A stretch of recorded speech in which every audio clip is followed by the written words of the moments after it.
I eventually had to take it down because it was interfering with the DX commander. Okay. So, Yeah, but so yeah, the gap, the gap. I've been looking at the Gap Titan Mhm. DX. yeah, I know those are good antennas. Yeah, And the problem is that I don't want to pay freight shipping on it when I can just drive my pickup truck over and pick it up. Hi. Hey, Josh, how are you? No. We were just having an antenna conversation. Sorry about that, Josh. It's not like it's your channel or anything. Oh, that was weird. I was muted on that side? That's weird. I was muted on the server side, so I don't know what happened there. But anyway, everybody can hear me on the live stream now. Sorry about that. Okay, so we are live on the Discord. So if you guys join us over there, we take your questions, comments, everything from the show. But hey, here's the big thing, right? This is what we do out here. Our goal in this, all these people in this room, all these smart hams that come out every week, a lot of you every week you're in here, which is awesome. You join us to help get people started in ham radio, which is amazing. So I appreciate y'all taking the time out of your evening to hang out here, have some fun. But for everybody that's here because you have ham radio questions, or maybe it's your first time, if it's your first time or you have a question, go ahead and say hi right now, and we'll try and help you out right up front. Hello, Josh. I'm a new general now. Right on. I just had a quick question about the RTO SDR. Yeah. Did you cover that a little bit in the video? I completely was busy this evening and missed that. I'll watch it sometime. The whole video was about the RTLs, but if you got a specific question, we can try to answer it. Yeah, sorry, I just hopping on here now. Anyway, my question was, what? I just got one given to me from a ham a couple of weeks ago. Oh. Anyway, what is a good software for Linux? Did you cover that in the video? I did, and there's a link in the video description to a huge list of SDR software titles that you can download, and there is one that I will mention right up front. Where is it? Let me find my big list. Where's my big list? Here we go. It is SDR++ on Linux. That is what I use. I also use that on Mac if I'm using the dongles on Mac. Okay, is that available via repository, or did you have to compile that? I don't remember. That's fine. You probably covered that also. SDR is available on GitHub, and they have both executables and you can build it from source. There you go. All right. Yeah, I'll check into that. Anyway, thanks for answering this. Yeah. I know you guys covered that already. So No, it's okay. yeah, And good question. Cubic SDR, somebody mentioned in the chat. That's another one that's recommended. By the way, that's also linked on the website here that I'm showing. There's a lot. OpenWebRx. Oh yeah, open. Yeah. Open. So is that? I'm gonna have to go try that. That's specifically Linux, and Don says that it's got lots of capabilities and functionalities. So go check that out. Yeah, because it decodes. I've used it to decode YSF. In fact, I probably shouldn't mention this, but on my channel, I actually have a demo of it decoding YSF. Oh, nice. It decodes FT8, it decodes DMR, it decodes D-Star, and it looks very similar to in appearance to the Kiwi SDR software when you go out there. And of course, it's web-based, so the computer runs the stuff, and then you can go onto your Windows desktop, if that's what you want to do, and browse to that particular address in your network and bring it up. And it works with a variety of radios. So it just depends. There is configuration, and one of the things that still baffles me is all of the configuration deals in that, or the settings for that particular thing. But it works really well. Hey, so I got to take a minute. We are live right now, and Robert Christian on Facebook seems to have been not happy with the answer I gave him some weeks ago. And I'm trying to get him to respond with what his actual question was, because I don't remember it. But he's in the Facebook chat, and he said he's not asking a question tonight because he's been wronged. He comments on every live stream. Robert, I don't know what happened, but if you want to ask your question, it's fine. Just say question and type it in. We'll try again. We'll try and help you out again. Don't want you to get discouraged.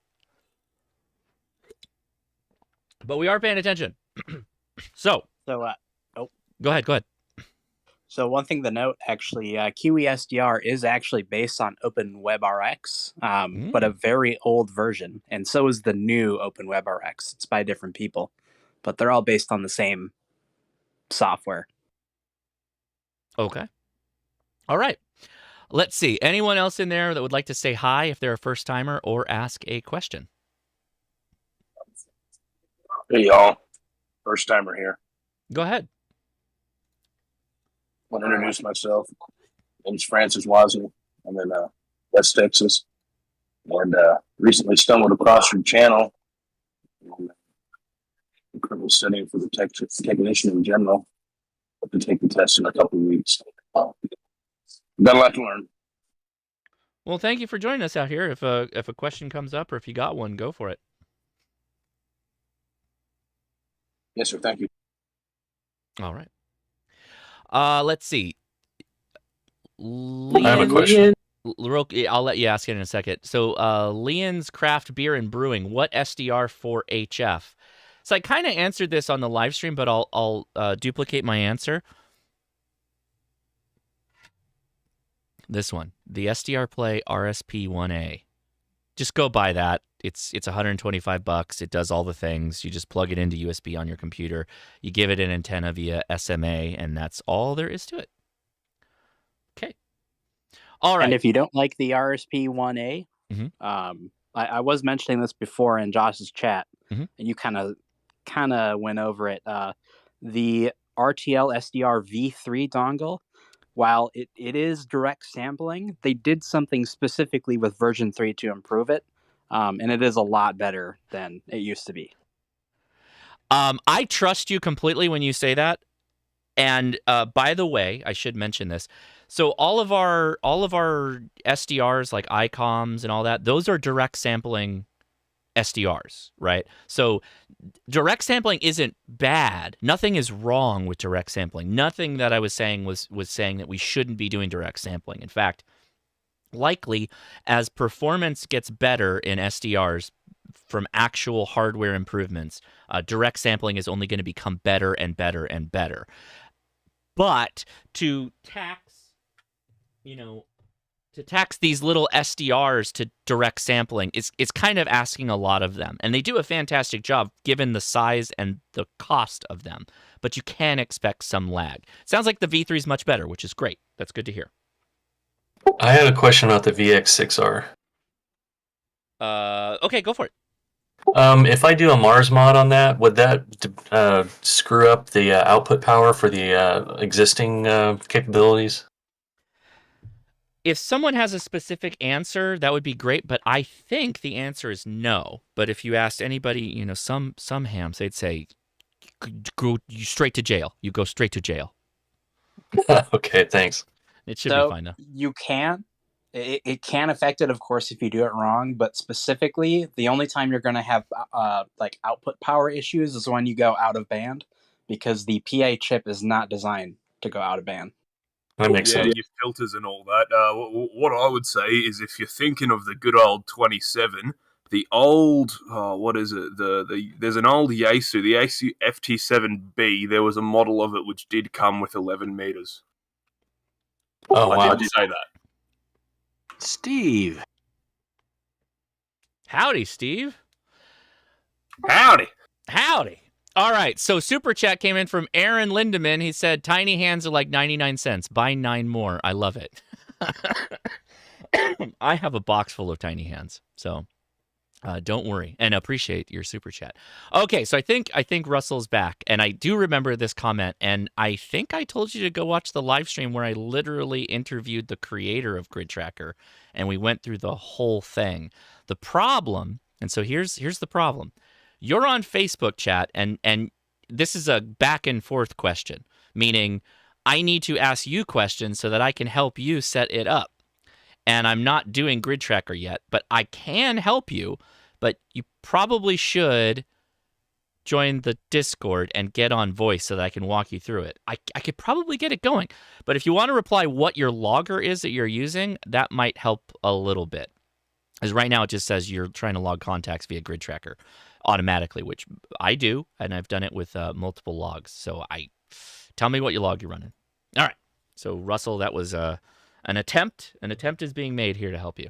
All right. So sorry. So we covered the VX6R. Good radio, by the way. Highly recommended, particularly if you want something robust, water resistant, all the things. Older radio, but still kicking. Still a good one. Anybody else in there would like to say hi or ask a question? Go ahead. Hey, question. Go ahead, Adam. Yeah. Go ahead. I'm sorry. This is hi, Josh. Tom from Connecticut. Do you mind a non-SDR question? Yeah, sure. That's fine. New general times 3 weeks. I picked up my Yaesu FT891. The only thing I'm missing now is just a recommendation on a first-time antenna. Is this going to be a permanent house antenna, a portable antenna, and what's your budget? Sorry, portable antenna. $200-$300. Wolf River Coil, Buddy Stick Pro, or one of the myriad of NFEDs made by a wealth of people. The Coffee and Ham Radio NFED, for instance, would be great. And, excuse me, that would leave you some money left over for possibly a telescopic mast. With the NFED, do I need the tuner with the FT891? No. If you've cut it appropriately, which this is a bit of a kit, so you will have to build this out, which is good. This is a good thing. You will have to do a bit of cutting, and then I made a video on this, so you can go watch the video. You may need a nano VNA, though, to do the final tuning, or ask somebody who is a ham that may have an antenna analyzer at their disposal. That will help a lot. Excellent. Thank you. You said it was coffee NFED? Coffee and Ham Radio is a channel here on YouTube, and they have an NFED project kit that you can buy, and that will handle 100 watts. Oh, beautiful. If you don't want to do that, there are a number of just pre-built NFEDs, like MFJ makes them, Radio Waves has one, PAR NFEDs. I've got one of their PAR NFEDs. It's really, really nice. They're a bit bigger, though. They're more of like a permanent installation, less so a portable, but it'll work the same. You can run them portable. I appreciate it. Thank you very much. Oh, Vape. Vapethoven. So thank you very much. Just came in to say you're amazing. Well, thank you. I extend that to all the Discord users as well for helping out everybody every week when we're out here. Okay, boy, we got a big comment on. Actually, there was one person in the there was another voice chat question. Go ahead with the voice chat question, and then we'll answer the text chat on Discord. Hey, yeah, I just name's Ian. I'm a new ham, brand new. I've messed around a bit with LoRa and other wireless technologies beforehand. Actually, messing with LoRa, I was talking to a ham buddy of mine who was bemoaning the poor state of software in the ham world. And being a software developer by trade, I thought, well, I'm looking for a new open source project, so maybe I get my license and just see what's going on there. And so, this today's stream was just, right exactly what I've been getting into the hobby for. So thank you for that. And I just want to let everyone know that, I'm kind of nosing around for a good software project to either contribute to or maybe start one up. So that's what I'm doing in this realm. Thank you. So as somebody who's developed software before, you know the best projects are the ones you care about. So what sounds interesting to you? To me, I mean, I thought like an SDR waterfall written in Rust using eGUI would be a great first project just to get into things, because it's a really great GUI interface. It's a direct rendering. It's very fast, and I don't know. I just thought that'd be a fun place to start, but I don't know. And this would connect to computer. Yeah. So you'd run it on your desktop computer. eGUI is it's an immediate mode renderer, if you're familiar with that, as opposed to retain mode. So it's really good at making very quick updates with very low system utilization. So it could run really well on a Raspberry Pi or other low end system like that, without stressing it out too much. And I don't know. It was just an idea, honestly. I literally got my license last week, so I'm just getting into all of this, kind of looking around and trying to see what the state of software is right now. Hey, is Grid Tracker on Linux? Can somebody answer me if Grid Tracker? It is. I was gonna say that's an option. Do something like Grid Tracker. Yeah, that's what I use. The thing with the waterfall is it has limited utility, and depending on the radio, how you're going to interface it is also going to change how you'd use it. What do we need? What do we need in ham radio? Well, what anybody in the Discord have thoughts on that? I'll throw it to the community here. So specifically the program that Josh showed, that's actually written using immediate mode GUI or IMGUI. So I'd say that's probably a safe bet. Oh, I had a Linux question, another one. On CQR log, I find it crappy, but there has to be something better that can upload to the logbook of the world. Interesting. Yeah, we always do need a good way to get things into logbook of the world. That's kind of it's kind of a pain. I hear that starts with standardizing log files. Yeah. Boy, I wish I had a better answer for you. That's a good question. And I think you're probably right. Go with what your gut is. Build the waterfall. Get used to that kind of stuff, and then as you progress, you'll probably start thinking of ways to add features to it, or a new project that you might also enjoy. Yeah, thanks so much. And again, it wasn't maybe so much of a question, just so much of a, hey, I'm here, this is what I'm doing. If anybody is interested, please hit me up, because I would, love to collaborate or, hear what other people are working on. Here's a thought. Go watch the Ham Nation episode from this week and fast forward to when Jerry and Amy are on, and look at the project they did for Quartz Fest. That was cool. Go look at that and see if that gives you some inspiration. I sure will. Okay. That was really cool. I was possibly one of the best episodes of Ham Nation I've been involved in. Log file converter's not a bad one. Yeah. Okay, let's see. Was there another question in there in the voice chat, or was I going to go back? Oh, yeah, there's a DX Commander question we got to hit too. And a comment later. I only heard Anna comment later. What was that? Was somebody saying something? It just The one from Connecticut that was talking about the antenna. If he's not too far from the Bristol area, I can help him to that end fed. okay. I am gonna slide back up here and see if I can find the big one, or I'm just gonna read it. I think I have to just read it at this point because it's he too big. reposted it. Oh, okay, got it. All right. You can read the full question if you join us on the Discord, but I'll start here. With my DX Commander 12.4 meter going directly... 12.4 meter? Why do we say that? Going directly to the radio, the SDR at 7.25 will be 1.6. Not bad. But when I connect the tuner and amp, the SDR will drop... Well, one, you shouldn't be using a tuner. No tuner. No tuner with the DX Commander on any of the elements. Or at all. Just don't have it. When I send a tone from the tuner, it agrees with the radio that the SDR is SWR is lower. I also confirmed the SWR is lower via a Rig Expert stick. It's not just one band, it changes all the bands. It seems to shift the band up or acts like shortening the element when I would pull the cable to connect.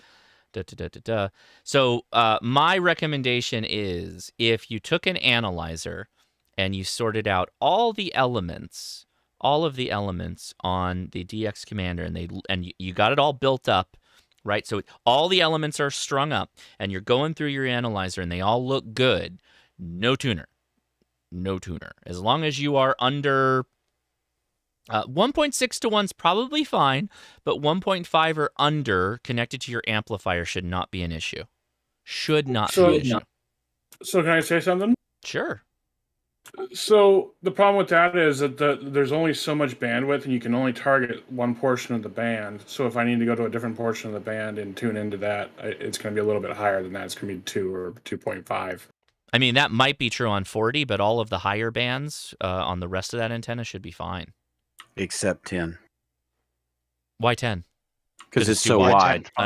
40's actually, my 40 meter band was flat enough that my SWR was way lower. My SWR on 40 on my DS Commander was 1.1. So there's right. So my 1.1 is a lot lower in the band. There is one recommendation I have, regardless of which antenna you're running, regarding tuner, anything like that, is make sure you have a pretty good power SWR meter as the very last thing before you go to the antenna. And the reason for that is, regardless of what the radio says or the tuner says or whatever blah, blah, blah says, the power SWR meter is going to tell you what that final match looks like and the power output that you're actually sending out. Also, if you have a tube amp, it's best to have a power SWR meter on the last step, basically, before going to the antenna for tuning the amp if you have a tube amp. So that would be the big thing, because that will just remove all erroneous information. So if you do have a tuner, let's say you need a tuner for 40 meters and then 10 meters, as previously mentioned, I would run it in bypass mode or hope that it bypassed itself on the other bands and then only need it for those bands. But then I would only really pay attention to the power SWR meter at the very last step for operating, basically. Well, so I only use it when I turn the amp on. And it's only when I need to target specific points in the band, too. So I bypass it usually. I just turn it all off, and it goes directly to the radio, and it still is changing the SWR.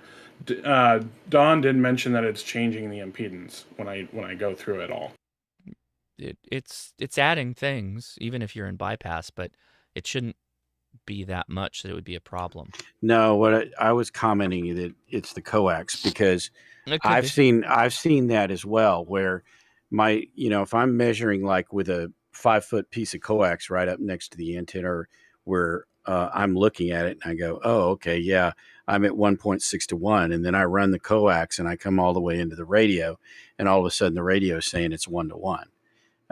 So it's definitely adding the coax is changing something in the impedance and, causing that to come down. So I've never, honestly, if I'm like 1.6 and I end up at 1.1 at the radio, I just leave it there. I'm good. Yeah. Would you be happening to be using RG58 non-X? No, he says he's running 400. Oh, yeah, I don't know. Hey, the other handy. It's all the tiny hand talk. The other Andy had an alarm at work, missed the stream, replay time. Well, thank you for the super chat. Appreciate it. And when you're done with the stream, you can join us on the after chat and hang out. Or maybe you're just going to watch this and then go watch the live stream. Either way, works for me. Thanks for the super chat.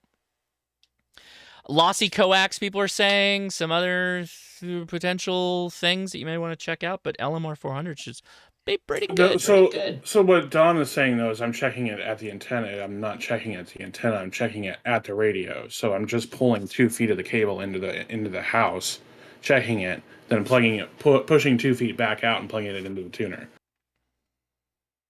And it changes that much, just going through that loop. Yeah, the tuner. It sounds like the tuner's adding impedance. Yeah. Or changing stuff. What is it if you don't have the tuner? If you just hook it you remove the tuner from there and you just hook it to the amp. Wait, hold on. I got to go back a step. What kind of tuner are we talking about? It's a MFJ 998. It's the auto tuner. And it's on the outside of the chain, so it's on the antenna side of the amp. Yes, so it's between the amp and the antenna. And it can handle the power? It's a 1500 watt. Okay.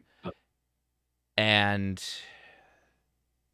so let me make sure I understand this. You are trying to tune up on 7.250, you get 1.6, and that just bypasses the tuner basically, right? So that's when I unplug it from the tuner, pull 2 feet of it into the window, plug it directly into the radio. And then when you plug the tuner in and you're still on 7.25, what does the tuner do? It tells me that it's 1.1. And the rig expert agrees. So when I pull the cable that goes from the amp to the radio, it agrees that it's 1.1. Do you have a power meter on the outside of all of this? No, it's on the actual tuner. I suggest getting a power meter. Truly. Get an external, and I say, external obviously, but put it as the last step in the chain. Because then you're going to see what's really happening. Because so far, let me also say, it only got better when you added the tuner, and by better, I mean of least danger to equipment is what I'm really looking at. So I wouldn't even really worry about it. It's all good right now, right? Is there any situation where your SWR gets really high? No, not really. I mean, it's pretty solid. It doesn't move at all. Yeah. How warm does your coax get? It doesn't. It's like 30 degrees outside. He wraps himself in 10 feet of it, and it keeps him warm when he's in the shack in the cold nights. No, it's 150 feet of coax. It doesn't get... That's a lot. Okay, so if the tuner is telling you it's a 1-to-1, that's just the tuner saying, yeah, it's all good, go nuts. Like, it's probably a guessometer. It's probably not that fantastic of a meter. It's probably just making sure it's under 1.5 and then just going on its day. You know what I mean? I wouldn't worry about this. This is not something to worry about. Yeah. Alrighty then. I would get a power meter, though. A last step of the chain, power meter that can handle the power. Put that on there because that removes all doubt. That's telling you exactly what you're giving it. Yeah, at the end of the day, the radio's happy. That's all that matters, right? Radio and amp, to be honest, as long as the amp's happy, that's usually what I care most about because you probably have a... What kind of amp do you have? It's a Heathkit SP1000. Yeah, so what radio do you have? It's a FT710. Yaesu. Oh, okay. Well, yeah, okay. So keep them both happy is where we want to be, right? Yeah, everything seems to work, so... 710 will work at a 1.6 to 1 SWR for all eternity. Yeah, and to everybody, commenting, I'm not, again, a lot of my comments are not like, this thing doesn't work, you must use this, right? My comments are, if you want to not have these questions come up, like we're answering this question right now, like, what's accurate? What's the true? Is it when I pull the foot of cable in and I hook it to the analyzer and I'm staying up at night thinking about, why does it go from 1.6 to 1.1? Well, if you put a meter on the end of it that's disconnected from everything, There's your answer. It's not lying, right? That is it. It's telling you exactly what it is. So it just removes all this stuff from the chain that you have to worry about. If anybody has any recommendations, I'm definitely down to buy one. How are you getting it through to the house? Through into the house? Through a window. And the window is made of? It's just cracked open like an inch or two, and it just goes through the. Yeah, but I mean, if it's metal, it can, everything affects everything, right? Yeah, I have like a little bit of rubber wrapped around the cable, so it's not actually touching the window. Have you tuned the antenna with the tuner? Yes, that's and why it's 1.0 to 1. Okay. So if you're plugging the Rig Expert into the tuner and then to the antenna, yeah. No, he's separating. He's disconnecting everything and putting the analyzer directly on the coax. But I'm doing it both ways, is what I'm saying. Yeah. No, I get it. But I guess what I'm saying is nothing's bad. There's nothing wrong here. So the tuner's saying it's even better, and the analyzer's saying it's even better than when it's just going straight into your radio. So I guess it's. Are you worried about this is going to be a problem? Is that the concern? No, they were just asking questions. Oh, okay, got it. Other than you really don't need to use a tuner with if the DX commander's tuned.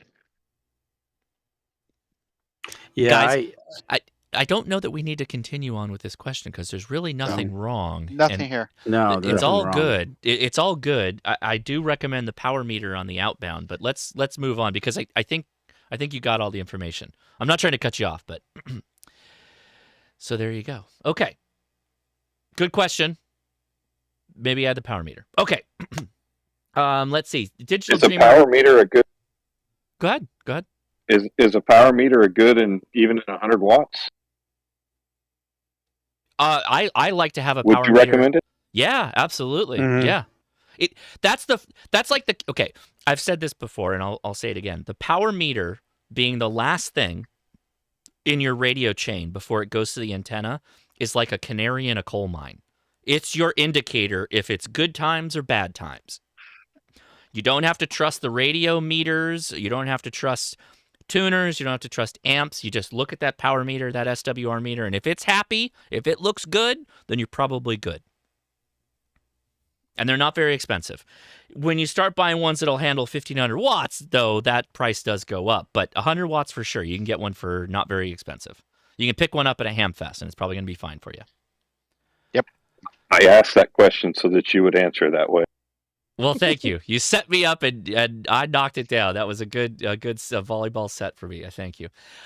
Digital Dreamer asks about the after chat on Discord. Well, you know what? I can just show you it live here. So it looks like, by the way, the Moby-linked website has not sold out. They're still taking pre-orders, but maybe they just have an infinite number of pre-orders. I don't know. But here's Discord, guys. Here's Discord. Okay?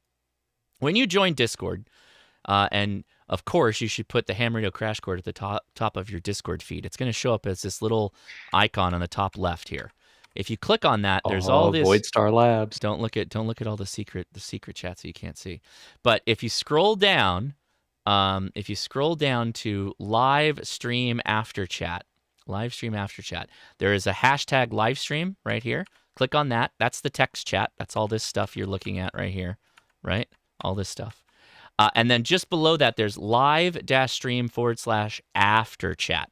After chat is where the voice is, and that's all these people here, right here. And if you want to set that up, it's real simple. You click on this gear right there, and you go in there and you set a mic and a speaker and a PTT button. Those are the three things you need. So it's just like you're on the radio. The radio, if you will. Ah, Joe. Joe, are you? Oh God, I'm taking antibiotics. I'm taking all kinds of pills, and I'm still sick. I apologize. I'm sorry for my cough. Joe says he's been commenting in the Patreon chat. Well, thank you, Joe. Are you really? Let me see. Yes, he has been. Oh my gosh, Joe. Well, you're in the right place now, bud. Table flip. Let's see. How does that? Oh, that looks great. Okay.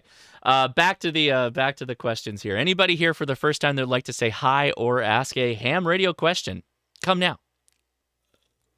I got a FT8 question. All right, go for it. Yeah, so I've been a general for about a year, been playing with FT8. This morning I was doing some FT8 on 20 meters, and at some point somebody in there sent me a message with PLS as their call sign and QRZ as the call. So basically, please QRZ, and I don't know what they wanted. Please QSY, maybe? But they said QRZ? Yeah, it specifically said QRZ, and they changed their call sign to PLS, so I couldn't even message them on Grid Tracker or anything to figure out what they wanted. I didn't know where it came from. Confirm them on QRZ.com? Yeah, that's what he means. Log? QRZ.com. Yeah. Just log the contact to QRZ? Yeah, confirm it. It will confirm it. Yeah. Yeah, I was going to say I've seen that one before. I think they're just saying they really want your contact, and so please make sure you upload it to QRZ. That will make them very, very happy. Wow. And if you don't have upload capability, you can literally take the data that you are getting in your log and type it into QRZ. Yeah, you can do that too. Yeah. So even though I got set up on Logbook of the World and EQSL for Grid Tracker, he just wants QRZ then? Right. You should do all of them if you can. Log everywhere is from what I recommend. And for everybody that's saying how is it gonna log it? Because most likely that was the last contact that they completed, was that same individual. Is they completed the contact and then he replied with please QSL to QRZ or whatever. That's all he's saying, I think. It's not a bad thing, it's a good thing. He likes you so much. Mm-hmm. I log to Club Log, QRZ, and Logbook of the World. At least I think I log Book of the World, but who knows? Every time I go into that thing, I don't know if I'm logging there or not. So, yeah, I don't check them all. All right. Well, I've tried to set up kind of the auto logger on QRZ, but I just keep getting errors on that, so I've kind of given up on it. You can't auto log on QRZ.com unless you paid the money. Yeah, you have to have the XML subscription level to be able to log to QRZ automatically.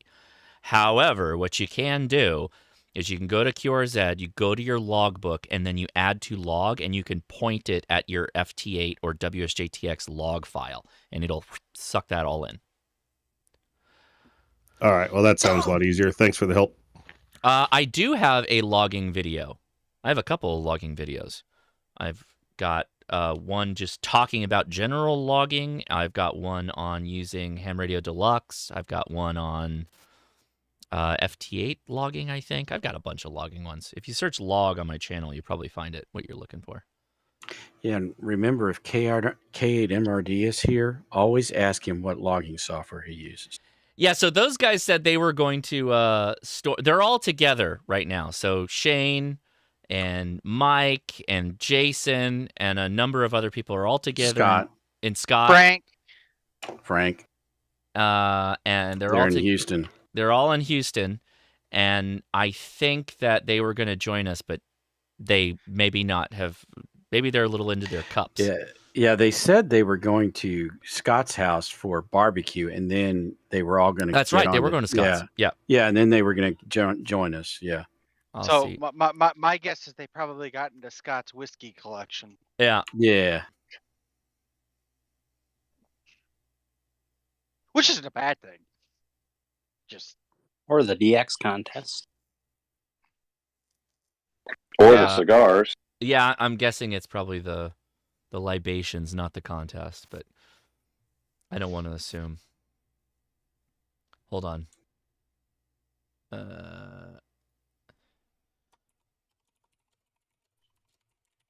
Josh, have you done anything with the contest yet? I haven't. I had a great day yesterday with that pod activation. That was cool. Dude, I was so pissed because my my 1 in 10 amount that got delayed till like 7 p.m. and you were already gone. I was killing it, man. It was nonstop. It was awesome. Well, I felt you were like on the top of the list for like almost the entire time. So I'll tell you what. I have used that Delta loop before, right? I did another POTA activation with the 7300 from likely maybe not a better spot, but anyway, I've used the tactical Delta loop before, and it had a lot of NVIS, not a lot of takeoff, and it was all right. I did okay. This time I had a rollover mast stand, put that truck on top of it, put that chameleon mast on it about 25 feet up, and got the Delta loop on that, and it was insane on 10 meters. Anything close to, like, if you were not in Texas or further east than me, you were not getting me. It was so long. 10 meters. I was all over the East Coast. It's all just up and down the East Coast, and it was nonstop pile up. Nonstop. It was awesome. Yeah, I felt like such an idiot because I was in data U instead of USB, but anyway, we still made it work. No, yeah, it was fine.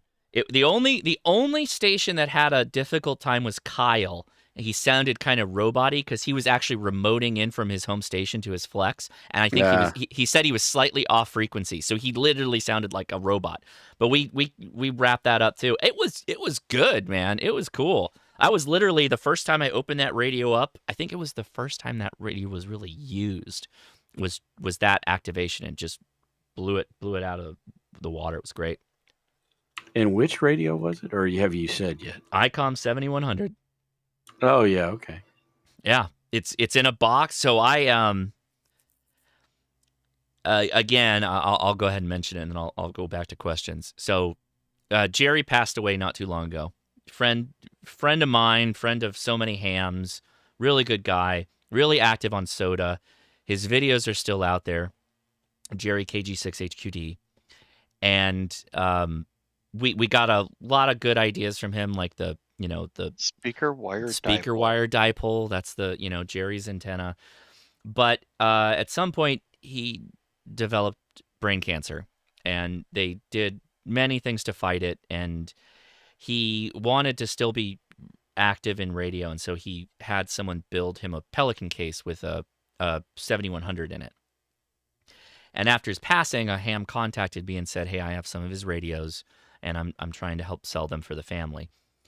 By the way, I'm not sure how many are still available, but he has his KX2, which was his Soda radio, and an ICOM IC5100 that's available. This is not a friends deals prices or anything like that. This is for his family, so we're paying kind of what the retail cost is. He had this 7100 built for him in a Pelican case so that he could do POTA activations with it while he was still going through treatment and whatnot. He never got to activate with it. He never really got to use it. So I bought it, and I brought out batteries and crimping tools and all kinds of things because I didn't know what state this thing was in. Sure enough, shows up. It's got a power supply in the box. It's got a tuner in the box. It's ready to go. It has it's got a plug on the side to go to AC. So what started out as me just thinking I was going to pay the price of what the 7100 is worth right now, not even what it was worth, but what it's worth right now, or what they're selling it for, turned into me adding money because it's got the tuner, it's got the power supply all in. I ended up just pulling the truck over the mast stand, setting up the mast, opening the box, plugging the AC line into my truck, powering the whole radio, and I was off and running. I was up on the air in 5 minutes, 10 minutes with this thing. It was awesome. The thing that I wonder is how much battery your truck will lose with a 1500 watt amp. So good question. I was there for about 2 hours, all things said and done, and it doesn't talk in battery percentage. That's the frustrating part about the Fords. They talk in miles, and with the truck has to be on, and I had everything turned off inside the truck. I lost 2 miles of power. So how much? That was the radio. Now let's add a big amp. Oh yeah. It's going to be impressive. I want to try it though. That thing can power a house. Are you going to make a charger that you cycle to recharge your battery? Like a special recharging bicycle attachment. Oh God! Could you imagine if you hooked up like a bicycle to one of those trucks and tried to recharge the truck with it? Oh my God! It would take forever. Yeah, but that could be like the penance for bad radio hamming could be to recharge Josh's truck. Right. Yeah. So regarding so it's all software. These trucks, electric vehicles, they're all software. So eventually, I think they'll get there. But it's like their first outing for this kind of thing. So yeah, it'll get there. It's fine. Yeah, if you just multiply that by 15 instead of 100, you go to 15. That's still only 30 miles. That's nothing. Yeah, but amps aren't that efficient. Yeah. Okay. So do some math there, and you're still not talking a lot of nothing.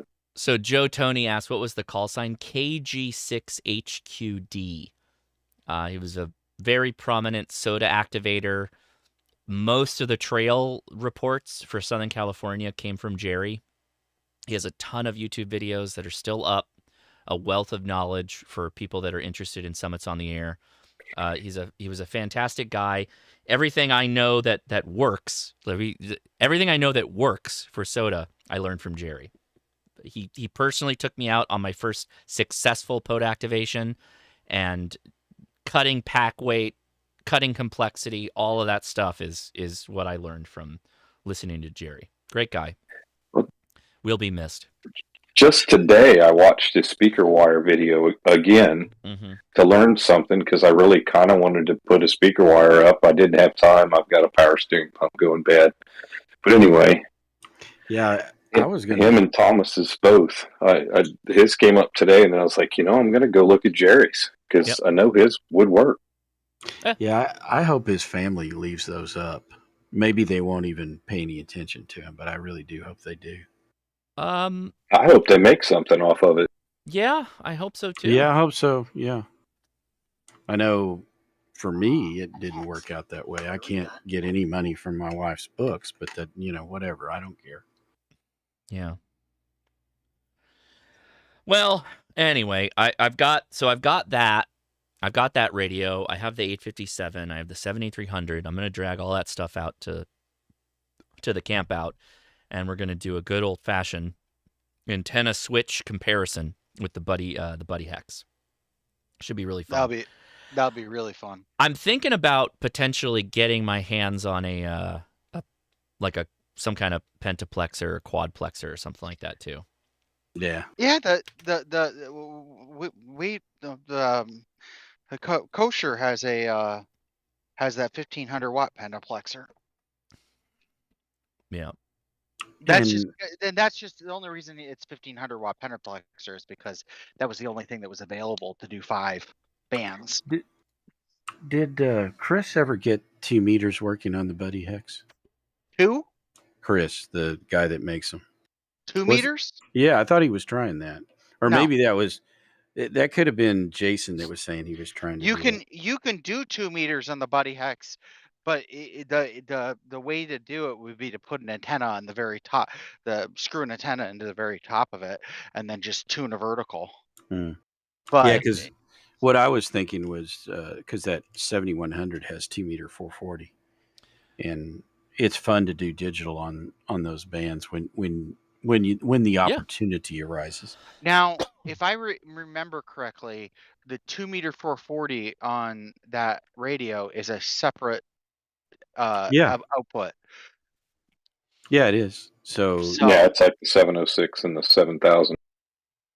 Yeah. But yeah, you just get a diplexer or whatever. But again, if it's the same antenna, there's nothing wrong with making a separate antenna, though. All right. Let's see. Let's go back to anybody here new for the first time that would like to say hi or ask a question. Come now.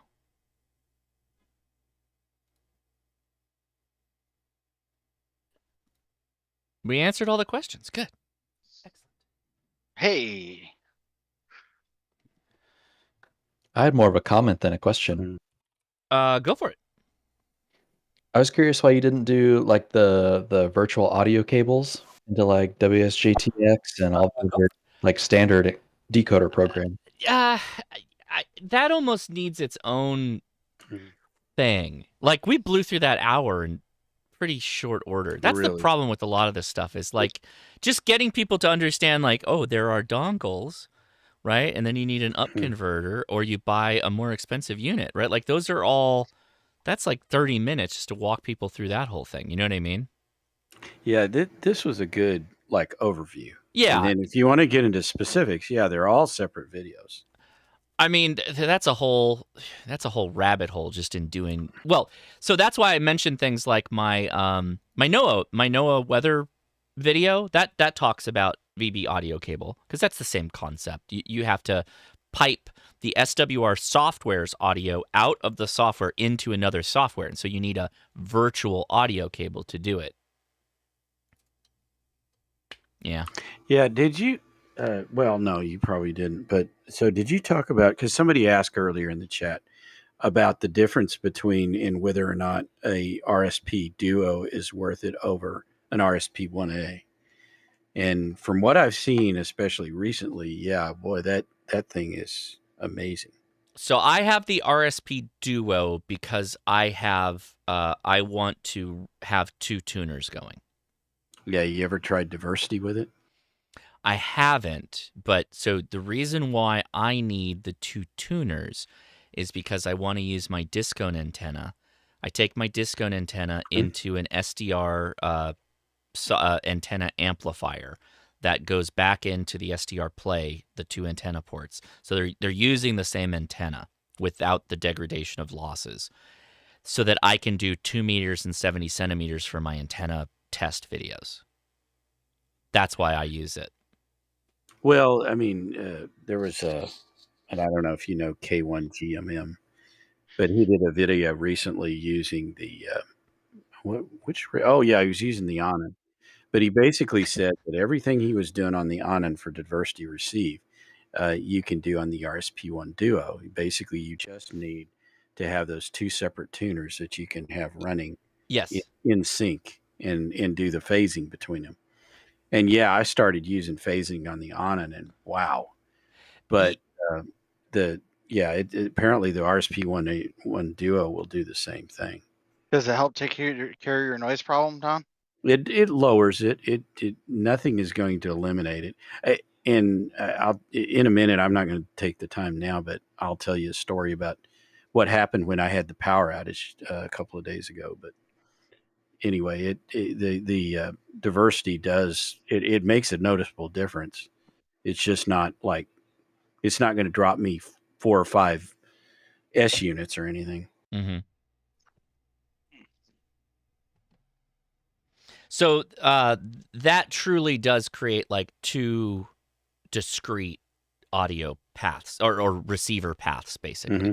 So you could have two separate antennas. You could have one antenna where you have them working on two different bands simultaneously. Again, it's a receiver, so you're not transmitting into it. At least that's the idea. Mm-hmm. They're great.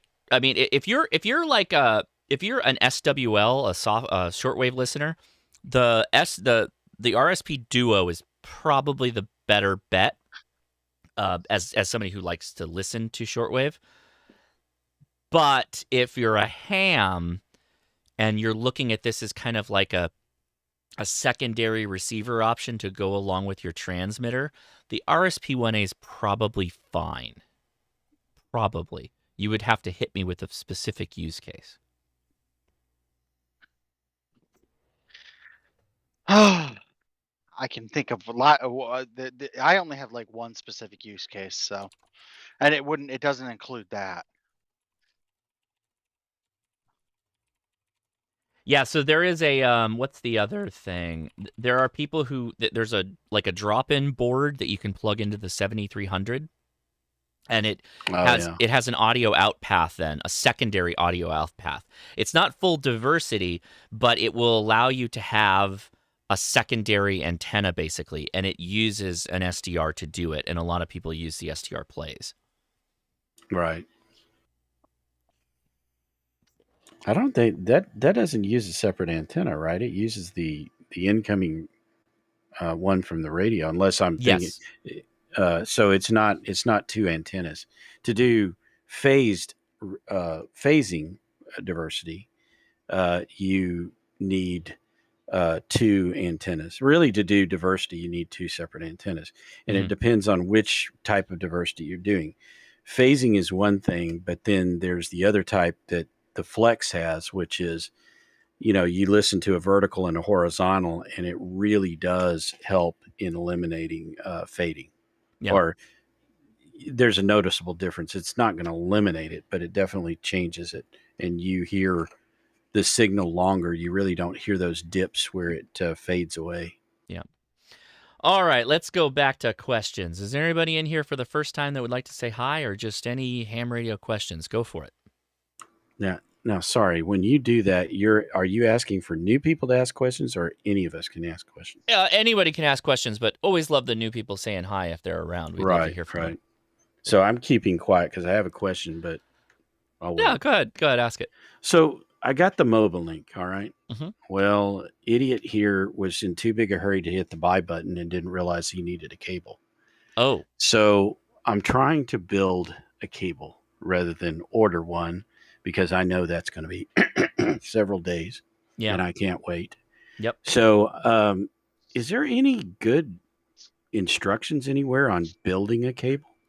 I've seen like some stuff on building a cable. I mean, but they're not specifically to the RSP1 Duo. They're for like a Baofeng. They call out a Baofeng type cable. Mm-hmm. Just the inputs. They don't talk about what's coming out or what the mobile link requires. So I'm assuming that you've got to put two things together, right, to do it. But I'm wondering if has somebody already put those two pieces together and says, "Hey, here's what you do." So I have not seen a video like that, but generally what I do is I will take the two pinouts, so the TNC4 and the radio, and I'll take them side by side, and I'll actually break out a breadboard and I'll breadboard it. And then once I have it breadboarded, then I'll solder the individual pieces together and heat shrink it. I don't know of I mean, that's the most like brute force way in my brain to do it. Okay, let me tell you what idiot here did. He bought a microphone, a speaker mic that goes to a Baofeng, all right? And then I bought a cable for what is it? A TRRS cable. So what I'm thinking is cut the mic off, cut the one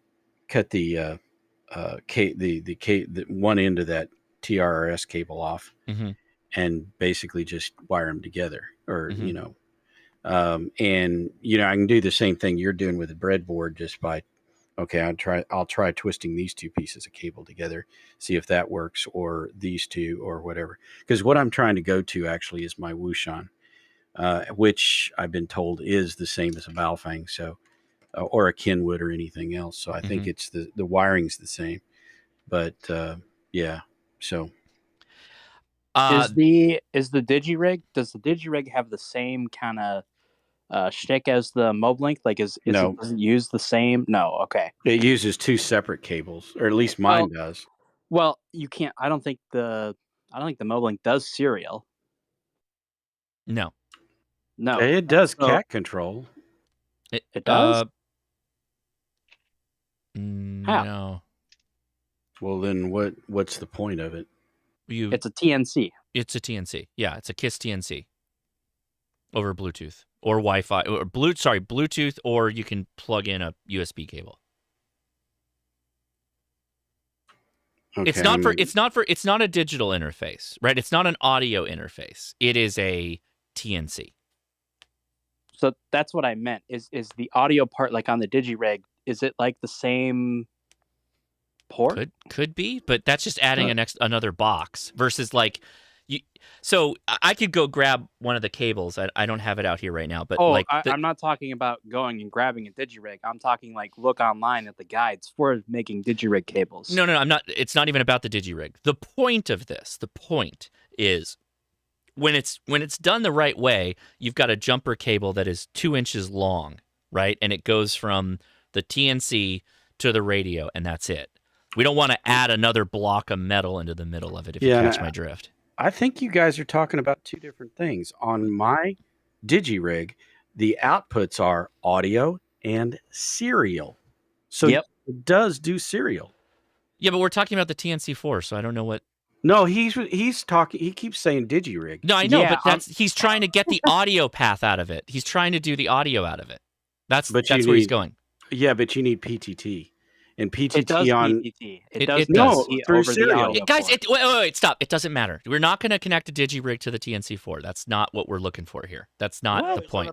That's not what I'm saying. The diagram for how you wire it. I know, but now you're just adding another diagram. We don't know. That's what I'm saying. We don't know. If you want to go look up the TNC4 and see if you can find the pinout for it or the audio cable. Max power is correct. PTT on the DigiRig is different because PTT comes through the cat control. No, not necessarily. Yes. Well, maybe not for certain radios. But like you can Baofeng a DigiRig. I've got a DigiRig that I can Baofeng and do audio interface stuff with it. Well, the one I have is an 891, so it's got a serial connector. I understand where he was going with use that as an example, and it may be the same. I don't know. Pinout schematic for the TNC4 is on groups.io forum. The Enforcer. Can you drop the link for it and I'll pull it up? Yeah, that'd be great. Yeah, drop it in the chat. Hey Josh, I want to say thanks for the first ever FTA contact. I was using the RHR network. That's my first ever FTA contact. Yeah, I'm sitting in Qatar playing RHR, and I jumped on with watching the live stream. So first ever. Where did you make the contact from? What was the station? That was from the Marconi station, Whiskey One. It's in FN 51, I believe. Nice. Well, good for you, man. Well, thank you for the contact. Appreciate that. On the question about the DigiRig / Mobile Link, I use the DigiRig Yaesu cable from my Yaesu handheld with the Mobile Link, not the DigiRig itself, but just the cable, and it works. So it's probably the same. Well, there we go. Well, it's the same for that, but it's not the same for a Kenwood style because the Mobile Link cable for a Yaesu is TRRS to TRRS. I guess I'm saying I don't think that the TNC4's pinout is hidden knowledge is I guess where I'm going with this. Yeah. I'm not trying to find the universal translator to get us to the pinout. In fact, I maybe will just open the box and be able to find it. Yeah, because I'm confusing what you guys are saying because I'm thinking, from the radio to the TNC4. No, he's trying to help us find where the thing is, where the pinout is. That's what he's trying to do. I get it. I get it. Sorry. So that Don, I bet you if you scan this QR code, you could probably find this one on top. This is the manual. You probably can get your what you're looking for. Yeah, if you could scan a QR code with a computer, sure. No, it's on your phone. Just pull it up on your phone and then send it to yourself if you want to. Basically, what I'm saying is if there's no guide for the TNC4 cable, the link is on the bottom. Use the guide for the DigiRig. Right. I know where you're going. I know where you were going. Yeah, I have the manual up because I typed it in. Well, then somebody that website in. Somebody said page 6. Go to page 6. All right. Next question. Anybody in there with a ham radio question? Go for it. Where do y'all find out about contests? If you search a ham radio contest calendar on Google, it'll bring up a really great. You can put it in all kinds of different views, like a weekly calendar, monthly calendar. Yeah, it says something like 8-day calendar or 8-day contest calendar. At least that's the link that I usually see on Google. Like contestcalendar.com? That's the one I use. All right. Nice. Thanks. Signaling signaling question. Go ahead, and then we got a question from the chat. Go ahead with the chat one first. Oh, okay. So the question from the chat is, I am looking for a new all-mode portable radio for MCOM/field use. I've been directed at the Xiegu 6100 as well as the ICOM 705. Are they, and then it got cut off, so I think that may be a Discord question. Boop, boop, boop. Are there any other options, or is the Xiegu about as cheap as it gets? Well, so you said all mode. You don't mean all band, I'm guessing. If you mean all band, all mode, you should get yourself a used FT817 from Yaesu if you're looking to save some money. Because if you want 2 meters and 70 centimeters, really the only games in town there are the 817, 818, the FT857, the ICOM 7100. I think the ICOM, what was 705 Mark II, not something Mark II. Anyway, I can't remember. And then the 705, right? There are a myriad of 706. 706 Mark II-G. So the 706 Mark II-G, the 818, 817, the 857 are all out of production / discontinued, so you can't get those anymore. The 7100 is unobtainium because they're really not making a lot of them right now. And then that leaves basically the 7100 as the all-mode radio that is quote-unquote MCOM capable, if you take it in that direction. You could get yourself 991A. Yeah, but that's not. I don't think that's the size he's looking for. I think he's looking for something portable. But maybe I'm wrong. Devil Dog, come back and let me know if you're looking. Another thing to throw out there, another model, something that I just recently picked up, the Yaesu FT100D. It's like early 2000s. It's the version of the FT100 that has all of the modules already in it. They're going for like $400, $500. That is all mode, all band at 100 watts. Yep. Yeah, but you're lucky if it'll last much longer, because they have a habit of blowing themselves to bits. Well, then that's an improvised munition then for your MCOM. There you go. Oh yeah. Okay, I know what this radio is. All right. Yeah. There's probably a reason you don't see a lot of these show up at the Hamfest. They probably didn't last. I mean, I haven't seen any of them blowing up on like eHam reviews or anything, but you key up on 7.7 megahertz, 0.20 kilohertz, and then you go throw fire in the hole and throw it in there. The PAs are a bit wibbly, apparently, from what I've heard. But that's only what I've heard. So. Yeah, Kevin has one of these, or had one. I think he did have an issue with it. Or actually, yeah, he had an issue with it when he bought it, and he fixed it. And Kevin is WF9 something. I have to look in TO's He Discord. accidentally bought a regular FT100. Okay, yeah, maybe so. So Devil Dog, did we hear back from Devil Dog? Maybe Devil Dog, if you could come back and tell me what your budget is, that will help out, because he said thank you, and then he said portable. Yeah, so those are the ones I listed then. The FT100 fits in that list. The FT100 500 or less. 500 or less. Oh, but there is really no all band, all mode radio that's 500 or less, unless you find a used 817. 6100 is all mode, but not all band, right? Right. So let's be specific. So it'll do, single sideband, upper sideband, AM, FM, that kind of stuff. Really good radio. It's got a lot of utility, a lot of functionality, but it's going to be HF only for you. It's not going to do VHF, UHF. And I would not suspect I would see an 817 for that price. Maybe if somebody doesn't know what they have, but if it's at a Hamfest, it's the last day. They want to get out of there, and it's sitting there. An 817 you might be able to snag one for 500. Because, okay, straight up, all the by the way, the prices are going to get better on all these radios as they start showing up used. the 818, I think, was selling for like $800 at some of the retailers before they ran out of stock. That is not worth that price. It's a good radio, fantastic radio even, but it's a $650 retail priced radio. Paying $800 is like panic buy. For 5 watts. Come on. Well, the thing about 6 watts. is, Thank you very much. 6 watts.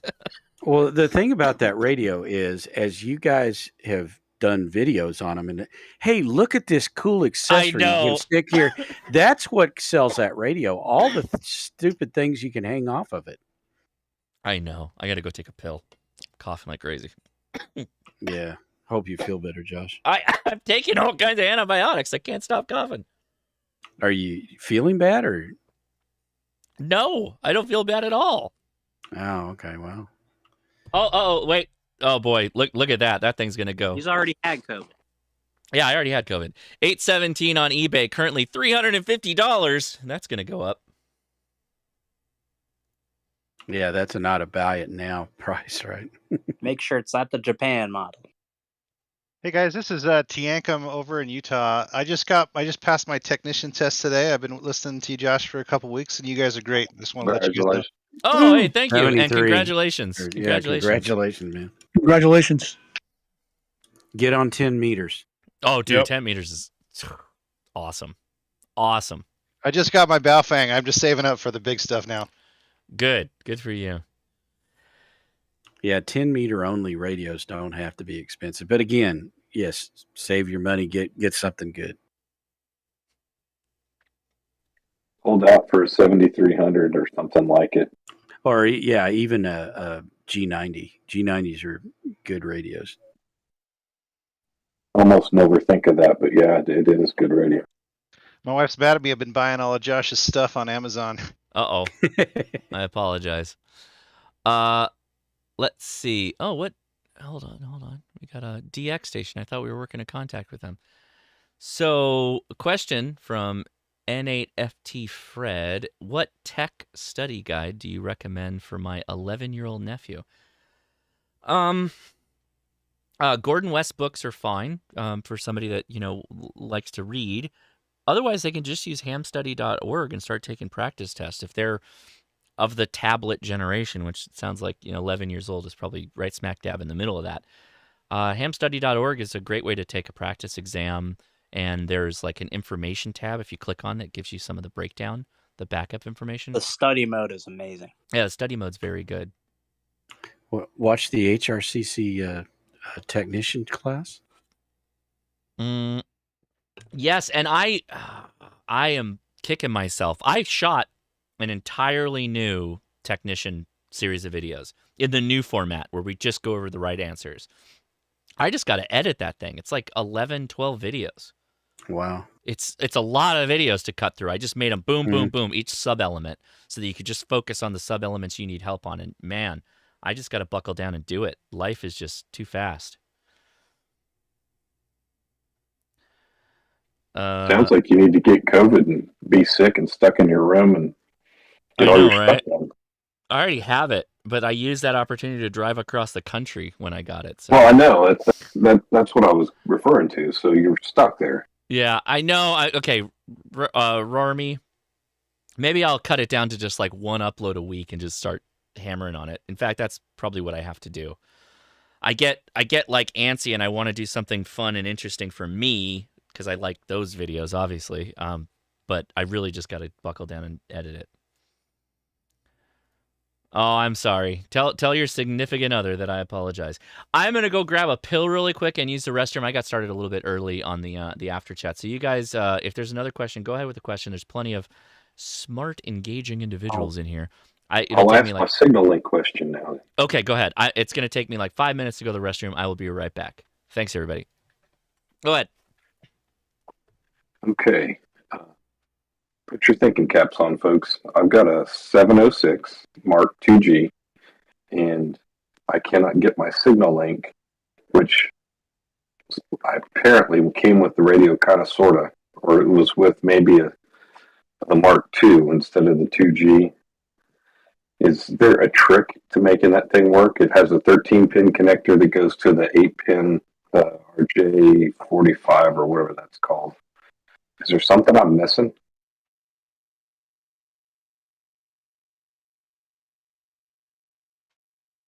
Okay, would you mind going over that again? I don't think I heard everything. Okay, so I've got a IC706 Mark IIG, and the signal link, it came ready for that radio, but I think it might have been plugged into a 706 Mark II. Am I missing? Is it that much different? I looked in the book and I can't figure out. I can get it to receive, but I can't get it to transmit or. I don't know, but and if somebody else here doesn't have an answer, go on Toad's Discord and ask T.O. because T.O. has one and he has used it for FT8. So I believe he uses a signaling, but what I'm thinking is there might be some settings in the radio that you need to make sure are set correctly. The guys on the deal here are saying the correct jumpers. I looked and I made a jumper, and then I looked in the book and it said I didn't need that jumper. I don't know. Maybe I just need to get the little be-made ones. I don't know what they cost, but they're not much. I just have to order one. They don't cost much, but I think I'm not sure how easy they are to get because the ham stores tend to sell the whole thing. And then, but I don't know. I mean, take a look and see if you can find one. I might just call DX Engineering or Gigaparts or one of those folks that sells them and just see what they got and see how what they recommend. Just posted it in the chat if you look. Awesome. I saw that. It just flashed up. Right on. Good. Well, it sounds like you have been helped. And just to make sure sorry, my push to dock's having trouble. Just to make sure I understand on the signal links, that jumper block is inside the signal link. You do have to open it up and cross connect those in that same picture format that's on the right there in the thing he just posted in the chat. And you definitely do need that jumper. Oh, is this one of those signal link jumper things again? Well, he doesn't know. He's not sure why it's not working. No. Yeah, it's my cable setup is neither of these two. Mine is a 13 pin. I'm real confused now. So the thing to keep in mind is the signal link is a box that they sell, right? They sell this here, buy this box. Well, all these manufacturers have different wiring constraints. So you have to open that box up and make it so that the spaghetti factory all links up correctly with the pins, right, for the different cables. So yeah, I'm with you. Yeah, so the guides there are to kind of walk you through how to make those connections. Do you have a 6-pin cable on the back of it at all? The cable that I got was a 13 pin. And that's what came with the signal link, and it was plugged into either a Mark II or a 2G. Yeah, well, they are different. The Mark II is not the same as the Mark IIG. They're different. I'm seeing that on that diagram, so I see what you're saying. Yeah, and one of them is 8-pin, and the other one is 6-pin. And then the one they're talking about on the 2G, they're specifically saying you must set menu number 29 to 9600 mode. Or from 9600 mode to 1200 mode. Like serial? Yeah, that I didn't know. Serials? Yeah, that makes sense. In the deep menu. And yeah, more menus than a damn Yaesu. The deep F menu. Or is it the deep I menu because it's a Yaesu? Or an icon? That's an icon. And it's been a long time since I played with the 706, but the notice on the top one there talks about you might be able to use this connector and that connector and all that. There's a multitude of connectors on the back of the original 706. And the Mark II-G, I think they went down to 1 or 2 connectors, and it's just that 6-pin DIN connector. So that's probably your big difference there. All right. Well, sounds like you got kind of the right path to go on. Yeah. Okay, good. Very good. All right. There was a question in the chat, and boy, howdy. This one's always a lively question. We get this often. What handheld would you recommend for starters? So everybody watching, ham radio is a wonderful hobby, wonderful service where when you ask a question, there usually needs to be a dollar amount attached to every one of them. How much is it going to get me to get me out of this problem or this question that I have? So always when you ask a question like this, make sure you set a dollar amount, because if you come back with like $50, I'm going to say Baofeng, go nuts, Baofeng. If you come back with $300, I would have a greatly different answer for you. So always make sure if you ask a question like that, you hit us with the budget. Need the budget. Some of us might point you to high terror radios. Right. Someone will tell you, go get a Motorola. Make friends with people who are moto crazy and get them to program your radio. Apparently, there's a new Kenwood E.F. Johnson radio out. Yeah, if you're gonna spend that much money, just get a Motorola. That's all I'm saying. I have heard rumors that the latter half of this year might be interesting with new radio announcements. And what about that price on the 905? I still don't know what the right answer is on that. What is American freedom dollars? $5,000. Well, I think it's hell no dollars. Yep. No, but what's the actual number? Yeah, if you convert it from British pounds, it's about $4,200. But then, then Hayden's video is not accurate then, right? No, Hayden's comes up at over 5,000. No, yeah, that's Australian. AU. That's Australian. So if you convert Australian dollars into US, it's under 3,000. Yeah. Radio. Well, I trust Martin Lynch. I don't know where he got his numbers, but MLNS is a store and they have direct access to the vendors. So I would suggest that they are going to have a more accurate price. So now, maybe Hayden got his that same way. I don't know. All right. Let's talk about that, and I'll maybe bring up Hayden's video.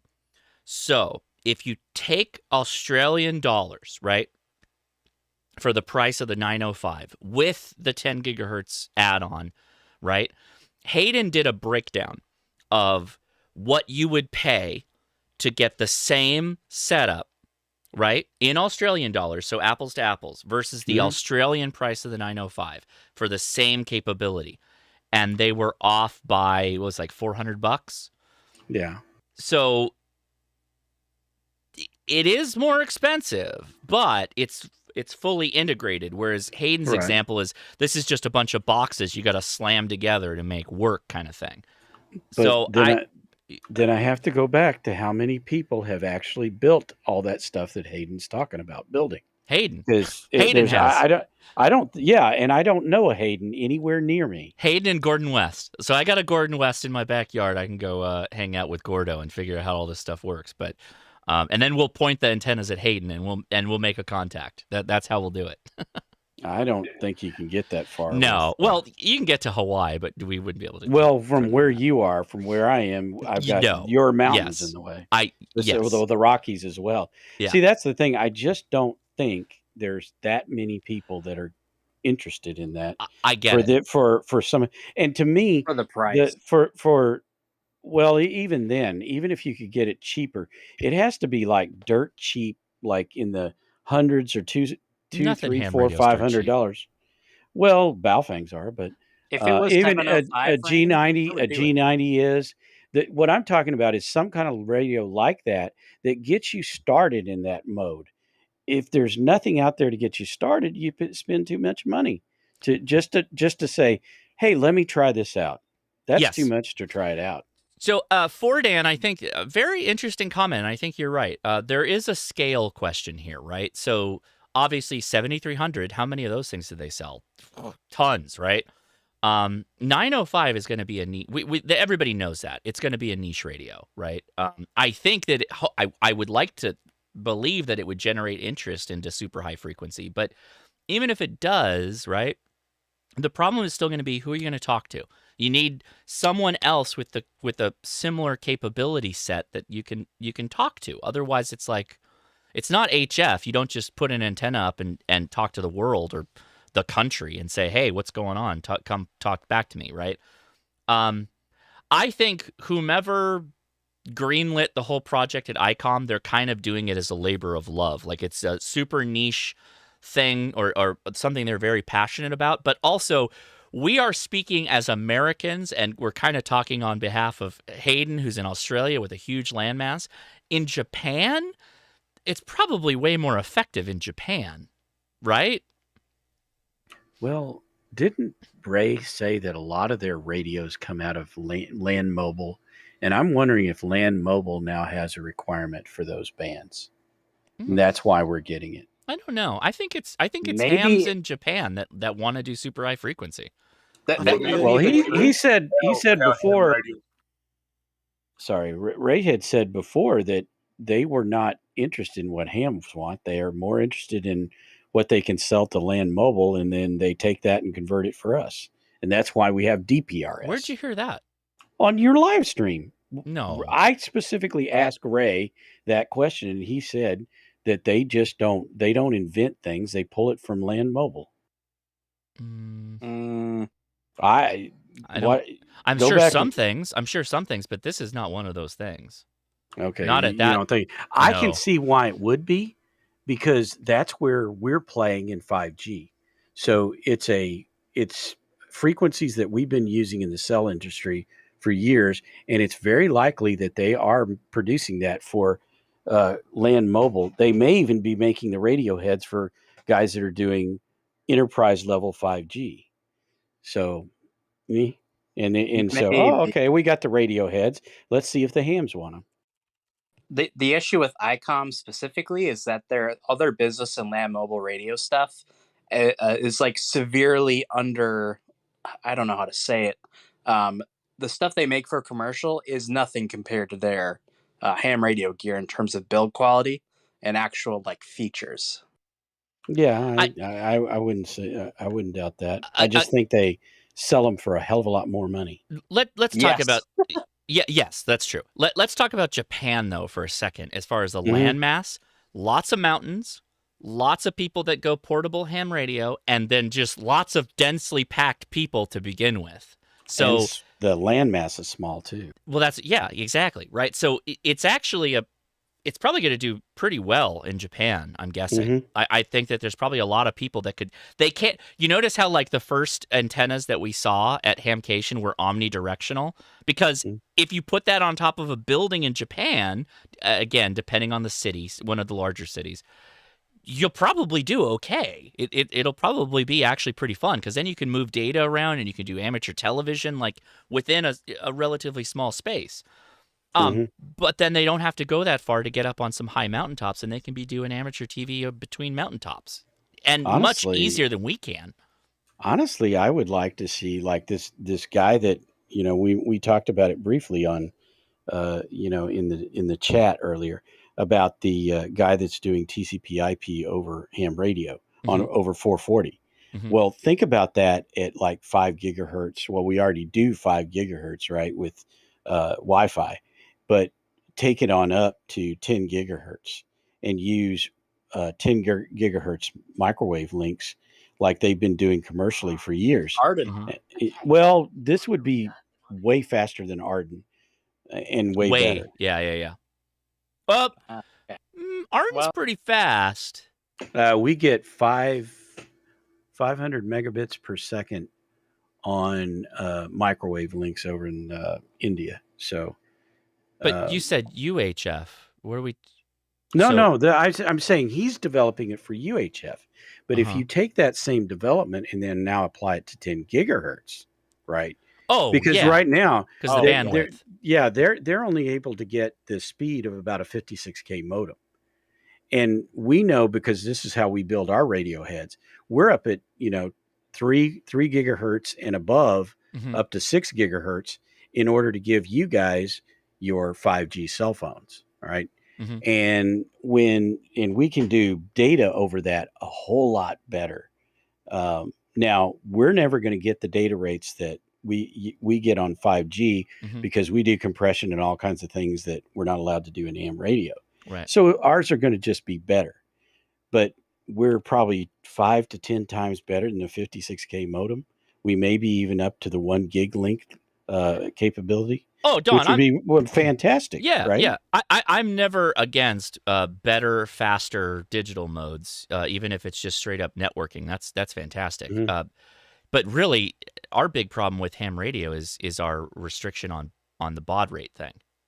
If we could free ourselves of that shackle, we'd be really doing something. Well, then, see, that's what I don't understand. Then why can we get away with it in Arden? Higher frequencies. I think as you get higher in the frequency range, you get more bandwidth. Right, and so I think that's why I'm saying at 10 gigahertz we have that capability. Yeah, and we would have that way now. more. That's true. Yeah. I mean, Arden's pretty damn fast, though. I got to tell you, we can do video over Arden. We can do VoIP over Arden. Yeah, but it's not reliable. In other, because we have it deployed all over Richardson, and if you're way up high at, like, we have it up on 20-story buildings around town, and there's not very many 20-story buildings in our town. Okay. And so we can do like 5 gigahertz between the buildings, but mostly when we're connecting, we're running 2.4 gig. So we don't get like 56 megabits per second. This is all beam, right? You're using beams. You're using we're using sectional antennas. Yes. Okay. For everybody asking, Arden is Amateur Radio Emergency Data Network. Yes, RAREDN, and it uses like repurposed Ubiquiti gear and some of the other brands. You just flash the firmware on them and you turn them into ham radio devices, basically. Yeah, which is one of the big drawbacks of them, because they have to keep up with the hardware that say Ubiquiti and those guys are producing, which when I've done it, they are not doing a really good job. And this is why, like what this kid was showing, is that this guy in Germany is building this himself. So if we're building it ourselves and we have our own firmware, then we don't now need to flash over somebody else's device and make it work with our firmware. We now control the whole device. Okay. Yeah. Well, we use Arden up here to run Echolink and All-Star on many of our local repeaters, and we don't have any problems at all with it. If it rains really hard. Well, that's just the band, though. Right. But if you use multi-MIMO and all the, I mean, we don't have, you're not having trouble with your 5G phone in pouring rain. Well, but we're also proximity a lot closer too, with cell towers and whatnot, depending on the situation. Not really with 5G, but yeah. The hope is that we will eventually get there, but real 5G is not there yet. Everything you're seeing that says 5G is a little bit better than 4G. What if it's 5G will what if require? my iPhone says 5G plus? It's just Apple lying to you. But no, I got a plus. the 5 to get to 5G, like we want it to work, so that it's better for you. We need antennas about every 3 to 4 blocks. Yeah, that's crazy. That's a crap load of antennas. That's the plan. Oh, I get it. We use Arden exclusively to run Echolink and All-Star on several of our local repeaters up here now. Yeah, no, it works. I don't think anybody's questioning that. I like it. I've always liked Arden. I think Arden's great. Now, so go back and watch my videos on Arden. That's not something you just like, I plugged a box in and now I'm all done. Like, our problems talking about digi-rigs and signal links and all that stuff, kiss that stuff goodbye. No, Arden I know. is I'm part of way the more involved. You're learning how to TFTP. Yeah. Yeah, look up Willamette Valley Mesh Network. We've got the largest setup in the United States. Well, ours is very good. Arden? California's is massive. I was going to say, Southern California? You should look up how big ours is, bud. It's okay, huge. Well, we've got like over 600 different nodes spanning several thousands and thousands of miles. So I don't know how that works, but that's what I was told. I didn't look at your map. Well, several thousands of miles implies that you're possibly piggybacking on pipelines Doesn't to the internet. California have some kind of state-sponsored like Arden repeater or something, like up on a mountain? No, we've got repeaters that have Arden on it. My primary node is Mount Wilson, which is reflector. Maybe, I don't know. Yeah, there was that one giant reflector on a mountain.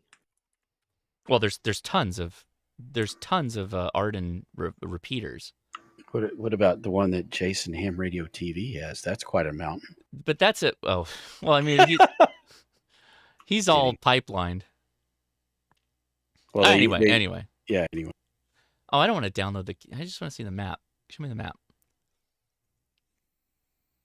Yeah, so here we go. Come on. All right. Oh my God. It's loading forever. I'm gonna let it load. Any other questions in there? Ham radio questions or otherwise? Let's take them now. I have a question. Yeah, go for it. I'm wanting to put a radio in my truck, and I'm really looking at the ID 5100A. Is there anything that would be better than that? It's getting discontinued soon. There is a new model, I hear. It's still a 5100, but there is new stuff afoot. Do you want to do APRS? That's really the question. Probably not. Then it's a good radio. You'll like it. What would be a good antenna match for that? What kind of are you trying? You said you're putting it in a truck? Yeah, Silverado. Almost anything will work with the truck. So it depends on where you put it, right? Because if you take a proper, quarter wave vertical and you throw it on the top of a truck, you're going to have clearance issues. So what I have is an NMO mount on the back of my truck right now that I have a short antenna and I got a long antenna in the cab that I can switch back and forth to. If I want to do simplex and whatnot, I got to put the long one on. If I want to just talk to repeaters, I can just use the short stubby one. Comet or Diamond, either one of those are going to be just great. There's really nothing against either one of those companies. Really, it's going to come down to how you mount it and how much you can put up from mounting. That's interesting. In that vein, what do you guys think of the compact antennas? I tried to get one. I'm trying to get one to test. I want to test it against a full length antenna, right? And see what the SNR comparison is. HRO's already told me that when they get the next set in stock, whenever they get them, that they've got one for me, so I can test it. Yeah, do the thing you do with the handhelds, because everyone else does not very scientific testing on that antenna. I don't do scientific testing either, except I've got a yardstick, and I use the same yardstick against all the antennas equally, and that yardstick is SNR. And so that's it. We do a simplex SNR test from about a mile and a half out, and we rank them. That's it. That's I'd say that's more scientific to them. Just, I had this random antenna. Now I'm going to try this one. So I have 3 NMO Comet antennas in my truck that I'm going to go shoot a video like that for, to do that exact thing. And I want to do compact antenna. I'm going to do the same thing for Diamond. I'm going to do all of them. All mobile. I'm going to do mobile antennas. That's my next big thing. I'm just going to test all the mobile antennas, and we're going to rank them SNR style. So with that compact antenna, is that the one that you have to? They don't recommend putting it in the center of the vehicle. They recommend putting it in like the back left or right corner. I don't know. Yes, that's what they recommend in their documentation. Do they really? Yeah, they say it doesn't like a regular ground plane. It likes to sit in the corner. Eric did a number of videos on them. Which Eric? Concepts? Yep. Oh. Okay, straight up, like, if you tell me, hey, there's a big coil of wire in here, it's going to perform really well, I'll be like, it'll probably be okay, but I don't know that I'm going to say that it's going to be better than a vertical piece of metal floating in the air, 4 feet up, So, Yeah, to be fair, I'd say look at Eric's review. He kind of goes over why it'll be good and why it won't be for some people. I'm sure Eric walked through all the points, but that's what I think if you need a low height antenna, that's better than a quarter wave, but not by much. So what's different about it? Is there actually? It's some maths thing that this professor has come up with. It's stacked. It's a stacked coil or something. Okay. I want to try it. I want to do a signal to noise ratio and test it, and then we'll find out where it lines up. Yeah, it's a bit weird. It's like somebody's just typed in the thing. It's a magnetic field antenna. It's strange. Okay. Well, I'll have to be objective and say that in my mounting, it's on the back of the cab where the brake light is. That's where my NMO mount is. You also have to remember you're the only people in the whole world that uses NMOs. So, what do you guys do through roof mounts? Well, we just use SO239 mounts or 3824. NMO doesn't exist outside of America. You cannot even buy it. The only reason we can buy it is it's on Amazon. It's contraband in the UK. NMO is contraband. Well, I don't know why, because like we found out it's a Motorola standard, and Motorola just didn't get a very big foot over here. So it doesn't exist. Huh. I've been around long enough to be able to comment on it. That, it just doesn't exist. I mean, SO239 mounts only came in the 90s over here. So, question. I've heard about Tetra being used a lot over there. Isn't Tetra like a Motorola thing, or is it like an open? Well, they kind of no idea. They got sued by Motorola. That's not Tetra is only used by the military and the police. So Tetra got sued by Motorola for copying some of their designs or whatnot. Oh, okay. Radio hams just use SO239 mounts because a lot of police use NMO. Like a lot, almost. Yeah, but that's again Motorola, isn't it? It's like we have Pi and Philips and Kenwood. It's a Ericsson is heavily used in Europe. I mean, Motorola over here is I found more Hyteras in business than I have Motorola's over here. But specifically that mount, it is not very common over here at all. Oh, so there was a good question from Ted. He says, wait, do y'all not use bands above 70 centimeters over there? No. Oh, you don't have any 800 megahertz for first responders? Oh. Nope. Because everything's first responder stuff is all done by Tetra, so it's either on the mobile phone network. Oh my gosh! Or just above 70 sems. Yeah. Also, Land Mobile and the police can also use 4 meters. Because everything from about 500 megs up is analog TV, right the way up to 980 megs, and then it went 880 megs, and then above that is mobile phones. Interesting. All right. And I'm sure the mobile phone industry wants to keep it that way. Well, we used to have a CB allocation on 934, and that got swallowed up by Vodafone. So they had to actually revoke the license of the CBs and ask them politely not to use those radios anymore. Fortunately, they didn't sell very many of them, so it didn't matter. Interesting. Which is probably why Vodafone got a hold of it. Yeah. All right. Well, that's a fun little deep dive there. Very good. Do we have any questions in the chat? Voice questions or otherwise? Anybody in there? Does anyone know anyone who makes good antenna mounts for motorcycles?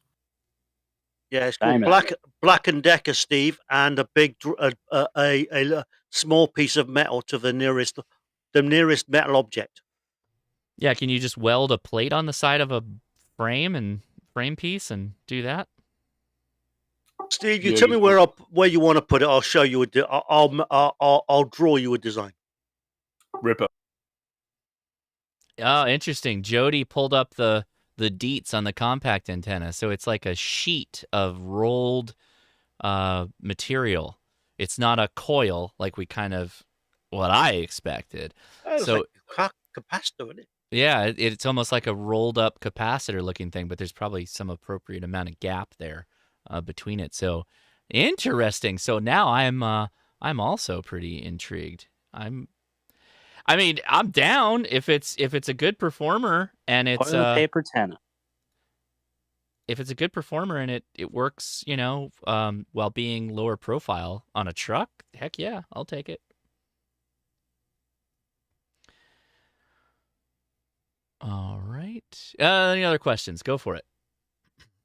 Yes, I'd like to see someone do a deep dive on things like corner reflectors and the Alford slot, because never have worked out how a slot antenna works. Because it's literally you just cut a hole in a piece of metal, and then join the coax to it.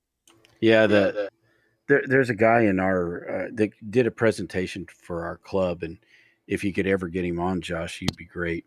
But he's W6NBC, and he did a very long description for he took up the entire hour talking about slot antennas and how they work.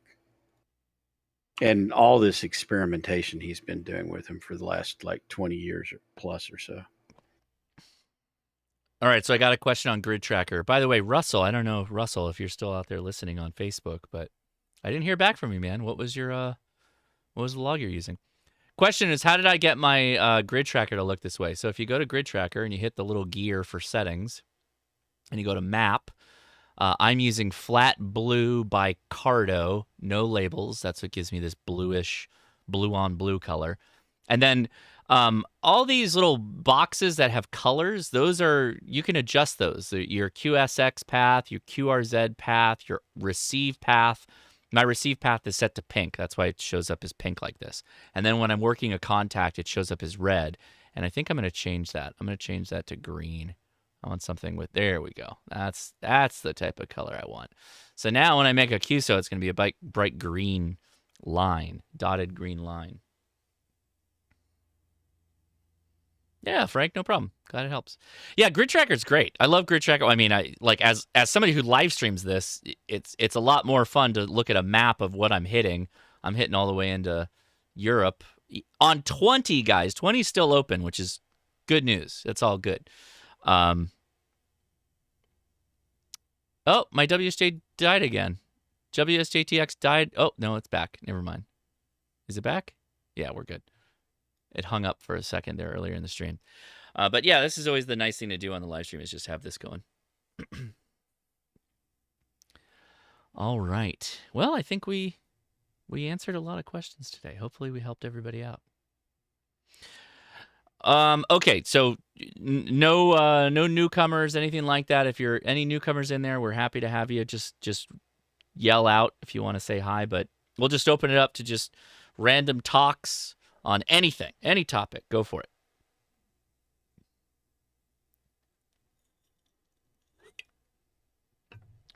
Let's see. Moblink sold out yet? I don't know that they're gonna sell out. I think they're on pre-sale. I think they're just taking a list. They probably figured out how to just batch them up and work through it, and that's probably what they're doing right now. Let's see. That's the wrong one. Hold on. Let's pull up the website.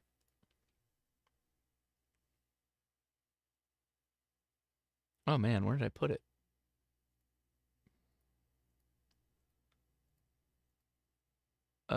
This guy. Refresh. Yeah, it's pre-order button still there. Yeah, see, now it's green. There you go. That's a little bit higher contrast.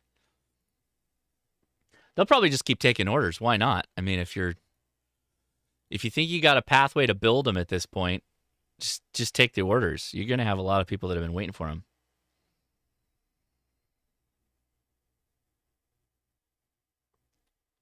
Let's see. Do I have any recommendations for anything cool I've watched recently? I don't. I haven't watched anything cool recently. I went back and started watching the Alien series again. Those movies really drop off after the second one. I got to tell you. Oh, yeah. My favorite's Star Crash. What's Star Crash? It's like it was made in the 70s. It's like there were people copying Star Wars.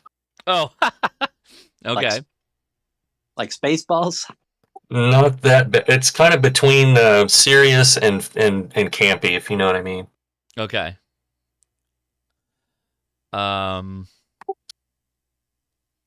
Yeah, it's kind of been a slow. The Peripheral was very good. We already talked about The Peripheral months ago. That is a fantastic series. I'm excited for what they do next on that. I was watching His Dark Materials until the end of the first season, and I was like, I don't know if I'm ready to dive in on a second season on that.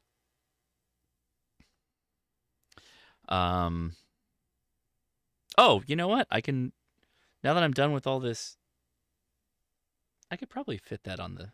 I'll grab the Go box. It's kind of an interesting setup the way they did it. So let me clear some space here.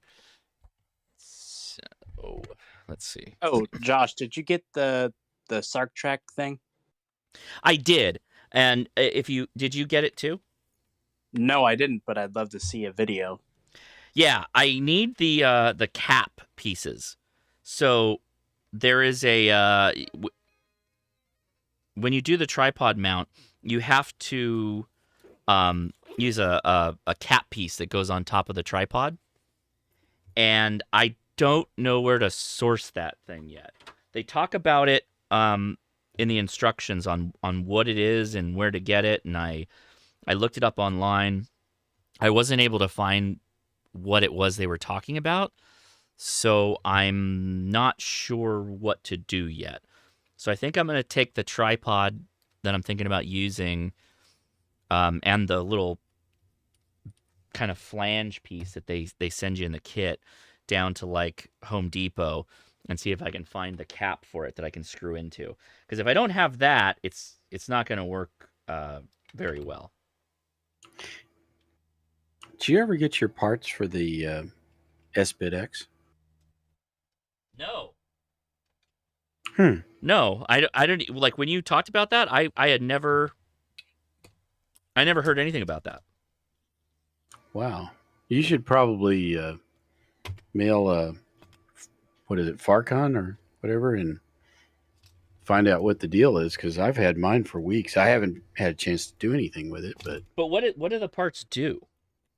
It's an entire retrofit. I mean, like they gave me another one of those power boards, and there's just like all kinds of diodes and transistors and little bitty tiny resistors. Oh, really? Yeah. Like surface mounts? Yeah, like surface mounts. It's just it's a pretty good sized bag of parts that go on the radio, and then there are instructions on the website on how you go about all of this. But I'm like, okay, I don't right now. And there's some toroids in here, some new toroids. Okay. Now fortunately they're already wound. There is another little circuit board in here. I can't really tell what that one's for. It's even a toroid replacement? Holy smokes. Yeah. There's there's at least 2 toroids I'm looking at. I wish I could take a picture of it. I guess I can in a minute or two. I just need to. Well, let's see where the. I don't even have my phone. So. I don't think I have enough space for this, but I'm gonna try it. I've been encroaching with swag and stuff.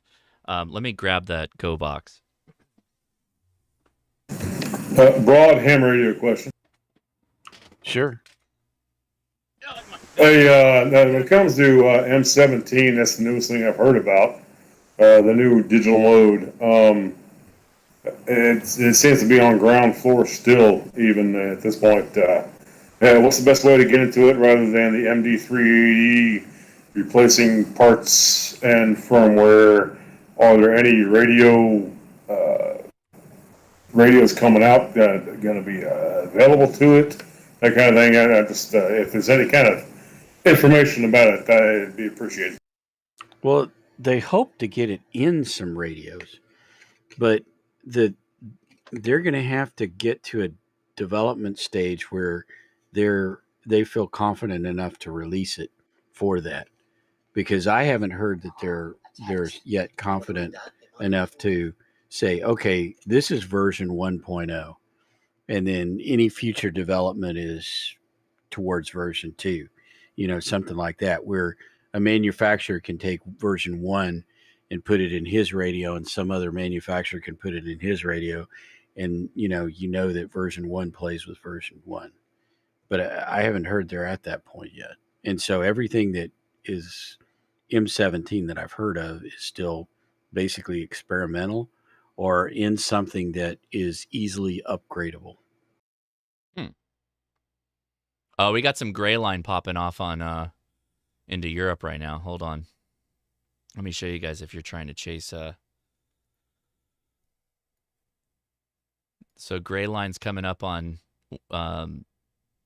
Western Russia area right now. So those countries are probably hearing us right now. So M17 got, they got a bit of surge of cash from the whole, what is it, RDFC, RFDC, something like that. I can't remember. But yeah, I haven't seen a lot come out from them. As far as like, go buy this thing, install it, blah, blah, blah. Yeah, I've heard it about bits and pieces. Go buy this and this and this, and then you can experiment with it. But yeah, I haven't heard anything that, like I said, would be this is version 1. Hey, manufacturers, please pick this up and put it in your radios, and go with this, and all future development is towards version 2. Right. Right. I've seen a video on YouTube about modifying the MD380, removing a couple components, adding another component to be able to put firmware on to do it.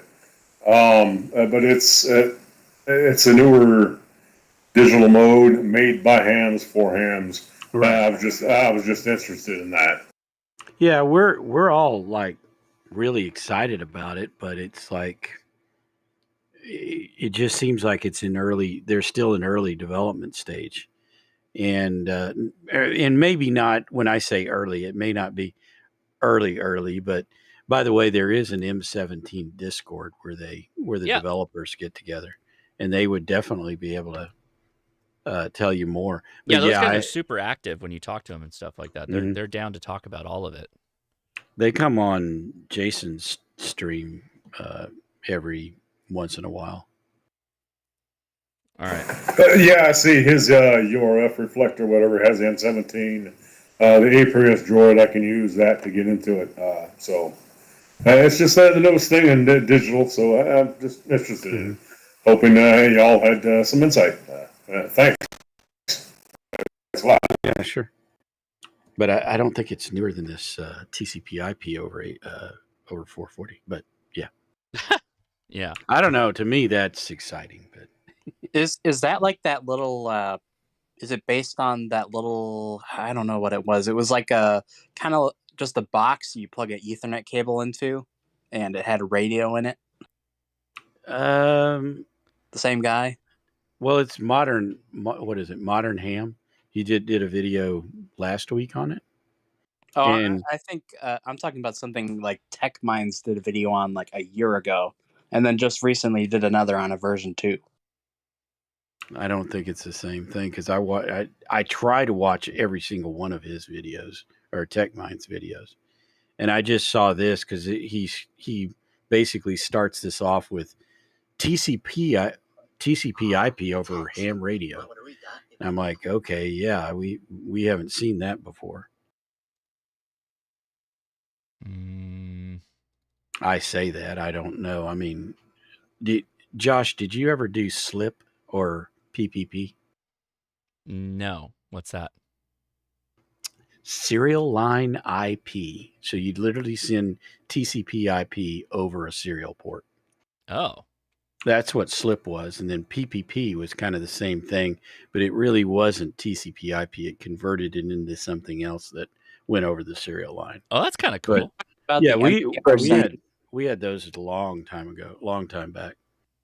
Yeah, I was gonna say a number of the Nass variants, Nass and JNass and all those, Phil Karn and all those guys back in the 90s, they were doing direct IP straight over AX25 packets. Oh, yeah, you can do that over AX25. I mean, it's the same concept if you get right down to it. You just need to... Right. Yeah. Yeah, it's extremely slow. And I think he's talking about this is... I mean, I hope it's not somebody going, hey, look at this neat slip thing that people used to use. Let's try that. Oh, interesting. I see what you're saying. All right. Let's see. I want to make sure... If there's anybody with a newcomer question or any questions ham radio related before I start diving into this Go box, it's not going to take me a long time, but I thought it would be kind of fun to talk about it. Anybody with questions, go ahead. Well, I don't know if now is appropriate, but I have an update to share on my noise floor since I was. Oh, okay. Well, it's right, not good. But I got I mean, I got knocked. Sad. I'm sad. I mean, in Texas, Don, your noise floor is worse than mine, and so anytime I hear of somebody who has like, big, solutions of noise floor, I'm super excited. I do have another thing. Okay, this is unrelated. Don, go ahead. I'll talk. About it. Sorry. I mean, No, you're good. Go ahead. 2 days ago, yeah, we had 85. We had a real bad storm come through here. It went through a lot of places, and in fact, I believe Alex even lost an antenna, or Alec lost an antenna. Alec, HRCC admin. Yeah. He did. Anyway, Nebula. Yeah.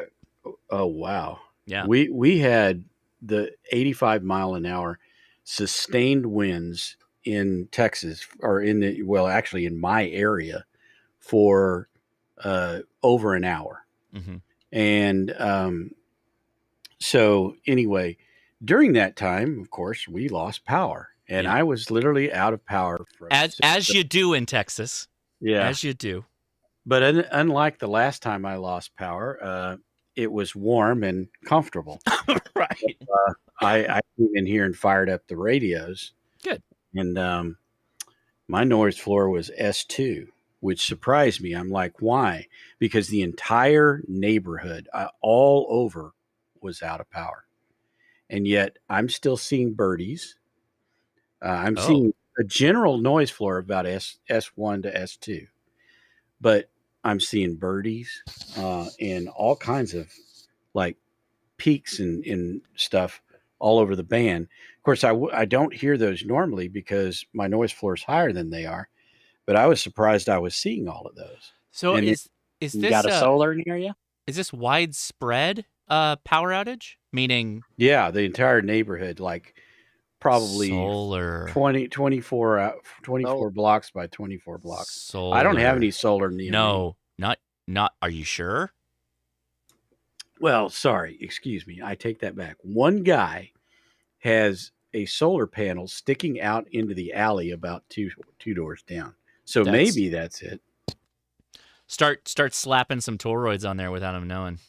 Well, I can't get to the wires, but Desert Walker, it's probably not grow lights or anything like that because he said it was a 20 block radius outage. So it's only going to be people that have, their own power that's going to be the ones that are potentially causing the interference. So like solar. Yeah, there were people Hey, many digital blocks from analog me amp. that still had power, and it was funny because I got out to go get a McDonald's, and when I got to McDonald's, because I was like, okay, look, it power's out everywhere. The McDonald's isn't going to be open, but oddly enough, blocks around there's nothing with any power. But you get to McDonald's, and McDonald's had power. Across the street, Burger King was completely shut down, dark. So I just thought it was really funny, this little oasis of Everybody's anyway. in there sucking up the Wi-Fi.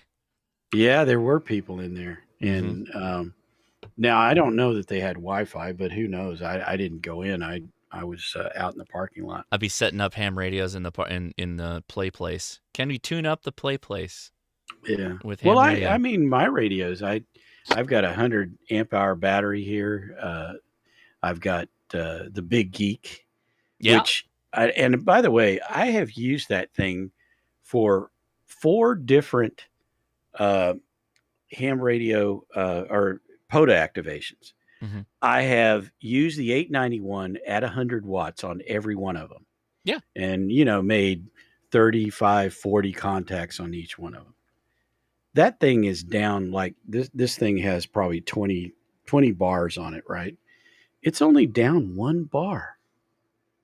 I mean, it's like that thing is going to run forever. Yeah.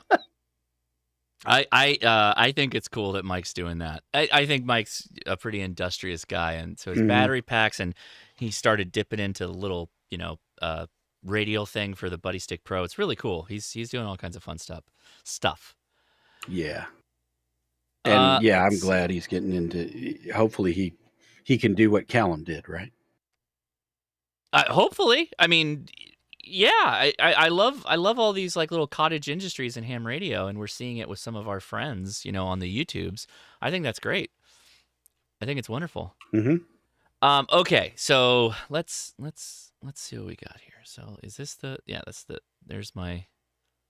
So we got a couple of shots here of this Pelican case. Yeah, this is the better shot.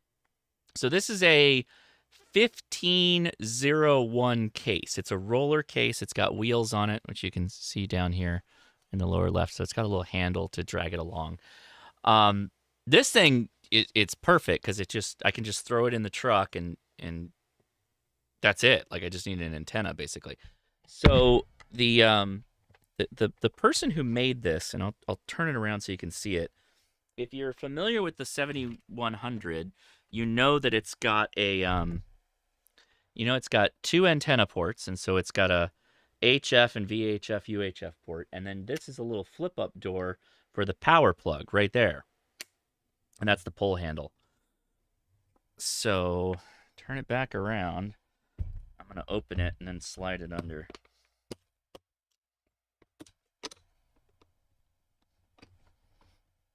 Okay, here we go.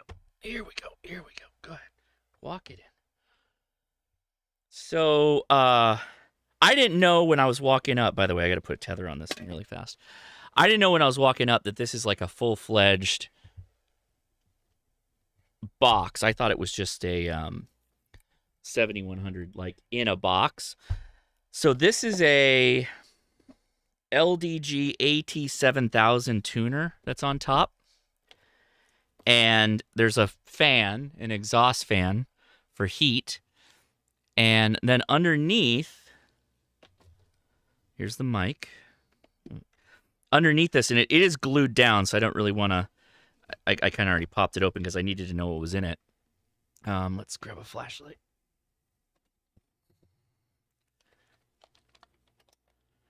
That's a power supply. And then the body of the radio is next to it. And then it all kind of... I did this the last time. Come on.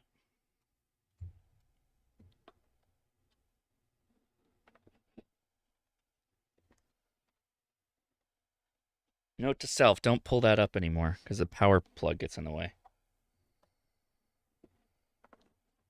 There we go.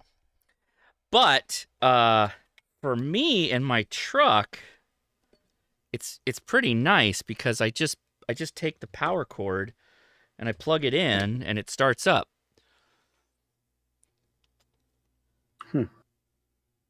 So hypothetically, you could, there's other things you could add here. Like I need a spot for a Morse code key plug and a digital. I need a digital plug for USB. And I don't think that's in the back of this thing. In fact, I know it's not. Oh wait, maybe is it? You gonna add a GPS to it? GPS? Why do I need a GPS? Yeah, I added a GPS to mine. What's in the back here on this thing? I don't know. What the Morse key plugs in the back of the head unit? The what? The key does? Morse key. I think so. Mm-hmm. It does? Oh, okay. Well, then that's great. Then I can put a key in here and leave it live in. In fact, wait, hold on. Yeah, but yes, on a 7100 you can plug a key into the body or the head. It makes no difference. Yeah, but the GPS plugs into the body. The GPS, yeah, it plugs into there's that data input on the back. It's one of the 3.5mm ones. Okay, so this key can live here then.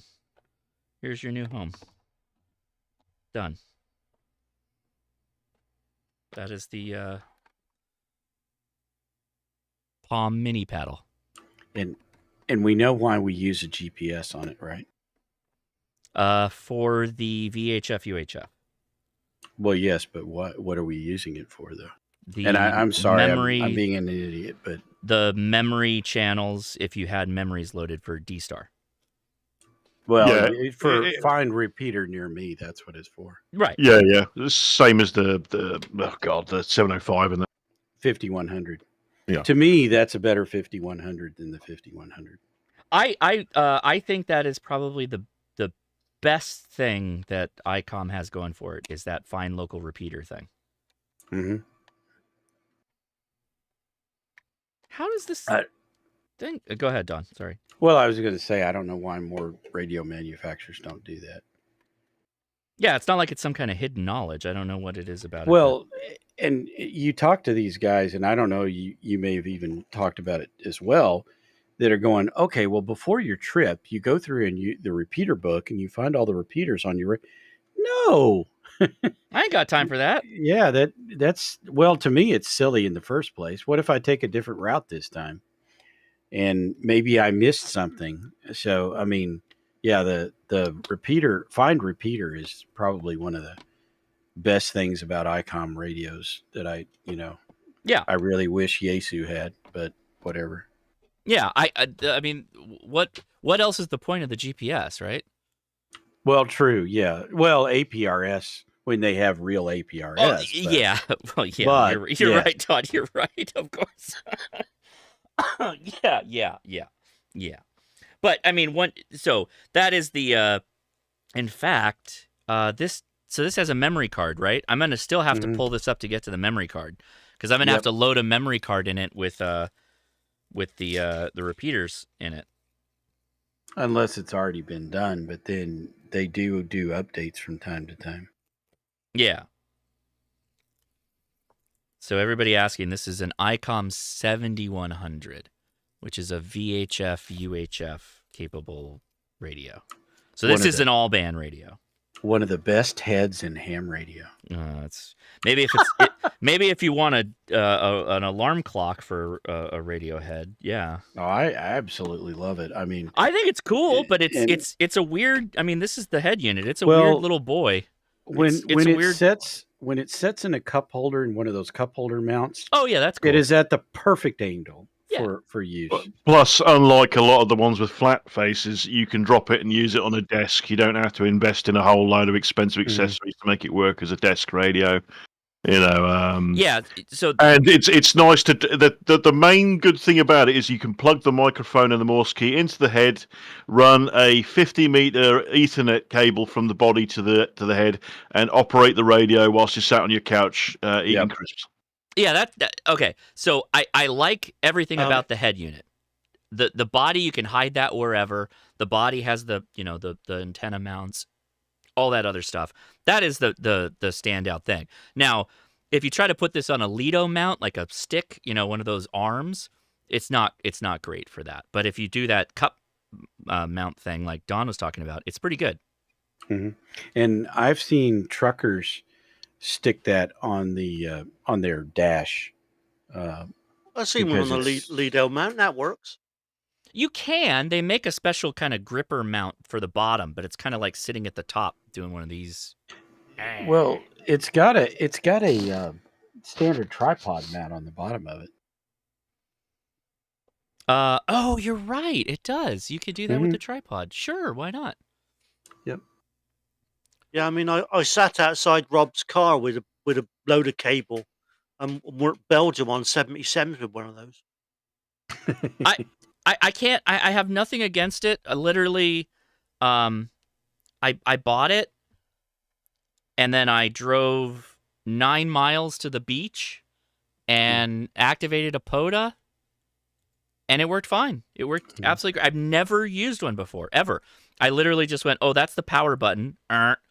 Oh, that says power. So I went 100 watts, and then that was it. So compare the menu system to your 705, your 7100 or 7300 or your 7610. Because to me, it's the same. It's the same damn thing. It's the same thing. So to me, that's the first radio with that interface. It is. Yeah, you're right. You're right. It is. Yeah, for sure. Yeah, it's just black and white rather than color. But other than that, it's great. And obviously, there's no waterfall, etc. But I just love that radio. Oh, you know what? Oh, wait. It's not metal? Oh, shoot. I got really excited. I thought this was...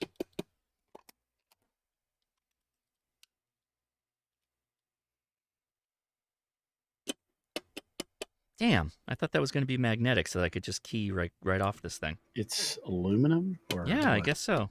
The tuner body. The tuner body. Yeah. So how do you have access to the 2 meter? Yeah, there's another antenna port on the side. There's 2 antenna ports. Oh, okay. So they didn't put a tuner on the 2 meter 440. No. That makes sense. Okay. Yeah, I'm okay with that. Well, the thing is, you can't get to it from inside the box, but true. That is true. Well, the reason is that, like, if you're going to put the GPS on it, you're going to need to get to that part of the radio because it's in between the 2 antenna ports, as I recall. Oh, I mean, yeah. If I want to go down that road, I'm gonna have to open this up anyway. Mm-hmm. You want to do the digital too, which there's a USB connector on the back of it. Yeah, I've got to. So, I guess now that I know the key goes in the back, which is great news. I'm gonna probably have to drill a hole here and mount a pass-through USB port for the USB B that goes right there. Mm-hmm. Right. And somebody said it. Yeah, it's a mini B is what it is. A mini B? It's not just a regular B? No, it's not. Great. On the 21, no, it's just a normal B connector like you'd have on a printer. Okay. Mic's a little funky. The mic's. Oh yes, mine is not. It's not the it's a B plug. A plug's the big one, isn't it? Yeah. Well, the A is the big flat one. Yeah. Yeah. Right. This is a mini one with a little deal. But the square connector is the B connector. Right. The big square is the B connector. The 7100 definitely has a standard B connector on it. Not mine. It has a mini B on it. So the only thing this doesn't have, which is a battery, it also doesn't have like the Epic Power Gate if you wanted to do solar on the side. Mm-hmm. But for me, it's fine in the truck because I just plug it straight into the truck. Yeah. I just go straight into it. So I don't really need to do anything to this other than to get the USB. And I could just run the USB port up the side and just have a lead end sticking out, but it'd be nice if there's a little hole. So obviously the truck has an inverter in it? Yeah. Yeah, it does. Is it RF quiet? I mean, I did the activation. So okay. I did. Yeah, I'm just curious. I did. There was an odd every 15 or 20 minutes. I got this really big surge of like for about 2 seconds, but I was like right next to a construction zone at the beach, so I don't know what was causing it. So I'm I was literally plugged into the back of the truck, which was, nice to do that test because that's something I've been needing to do for a while to see, and it was in a quiet location. It was at the beach. It was well away from any houses and all that. So, it was pretty good. Oh, thanks, Jody, for that too. Yeah, I will do that the next time. I'll pull the charge up and get an exact percentage drop but I was running for, I think it was 90 minutes or so. And I dropped 2 miles. So, and it was nonstop. I was probably, it was probably 40% listening, 60% transmitting. It was constant.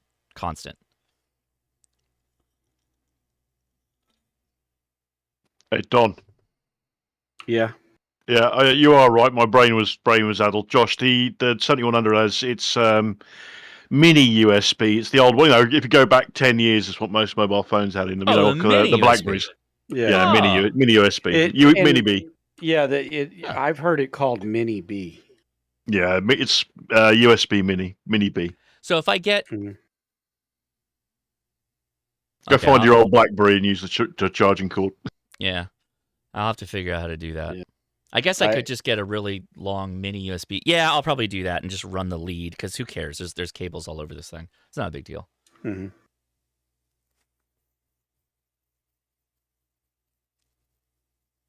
But yeah, it was. I don't. So I will say I set the tactical delta loop at the 25-foot mark on that mast, and I did run the tuner, although technically it didn't need it. But the SWR meter bounced around a lot. And I don't know if that's the radio doing that or what it was. But I was getting back 5 9s on signal report and all that, so I really wasn't worried. But oh yeah, you were booming into Texas. Yeah, I was getting huge signal reports, so I'm not going to complain. So whatever was working was working. And that was on top of my noise floor. Yeah. So I was, it was good. It performed really, really well. Yeah. That's what I don't understand about like the 101D. The 101D will show no noise floor. I mean, it's literally S0. And then when like you come in, it jumps up to S8 and then it drops back down. None of my other radios shows an S0 noise floor. It shows like the Onan is showing about 110 dB, so about an S8 or so. Mm-hmm. But so I don't trust any of these meters anymore. I do know my noise floor is high, but the other thing is too, the 101D, I don't hear any noise. It's just, I mean, again, the difference in the types of SDRs that are out there, it's just, it's such a fun world to play in. Oh yeah. You should get more SDRs, Josh. The big ones. It's not that I don't want it. It's just that I realize, like, when it comes to a base station radio, I can really only do one right now. I can have one on the table and I can be reviewing it, but it really can't stay there that long. Like it's not going to live its life there. There may be a future where I, put something up in my dad's place as like a remote. That's a possibility. I could see flex radio. Like that. Maybe. Well, I mean, nothing. Truthfully, nothing remotes like a flex. But yeah, there's plenty of ways to remote, and so you can work around most of it. But the things that the flex comes with. Anyway, I'm not going to sell you on a flex. That's not what we're on this live stream to do. Nah, I get it. Man, I'm getting deep into Russia apparently with my signal. Yeah, I actually, well, I don't know if I told you, but I did buy the Roan H30. Oh, okay. There's a place here in town called Texas Towers, and all they sell are towers, hammer towers. It's probably a good name for them. Yeah, and I went in. Well, when they actually are the people that in 1991 I bought my first HF radio from. Oh, really? That's cool. It used to be a full ham store. Mm-hmm. But yeah, I think after the original guy died, they converted over, and I don't know how any company sells nothing but towers, but that's what they do. And they're in the same spot they were when I bought my radio in 91. But anyway, point is, I went in there and they have stacks of like bins full of H30, H40, H50. So they must sell a ton of those. And I just walked in and paid my money and picked one up out of the bin and walked out. There's a comment from Jake, which deserves, I think, an answer. Jake asks, is Don Josh's Elmer? Do Elmers have Elmers? He knows his stuff.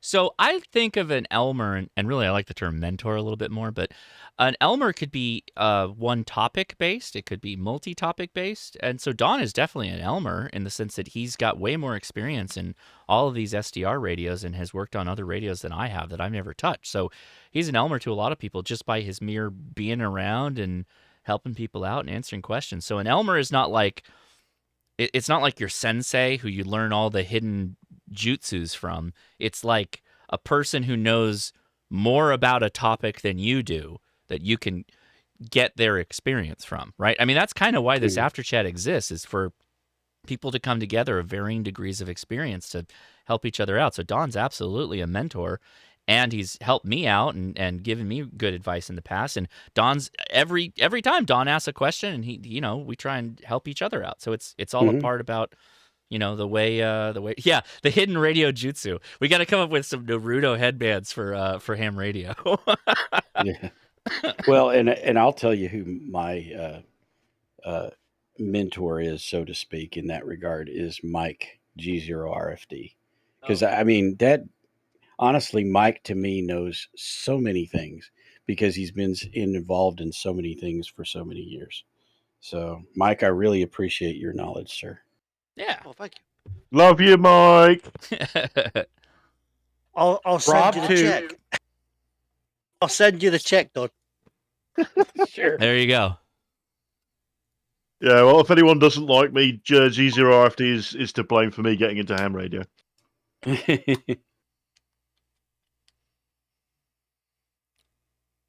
What? Well, I think. Wait, hold on. My dad lives close to where the K4s are assembled. Josh's dad lives fairly close to where K4s are assembled. What? My dad lives in Big Bear, California.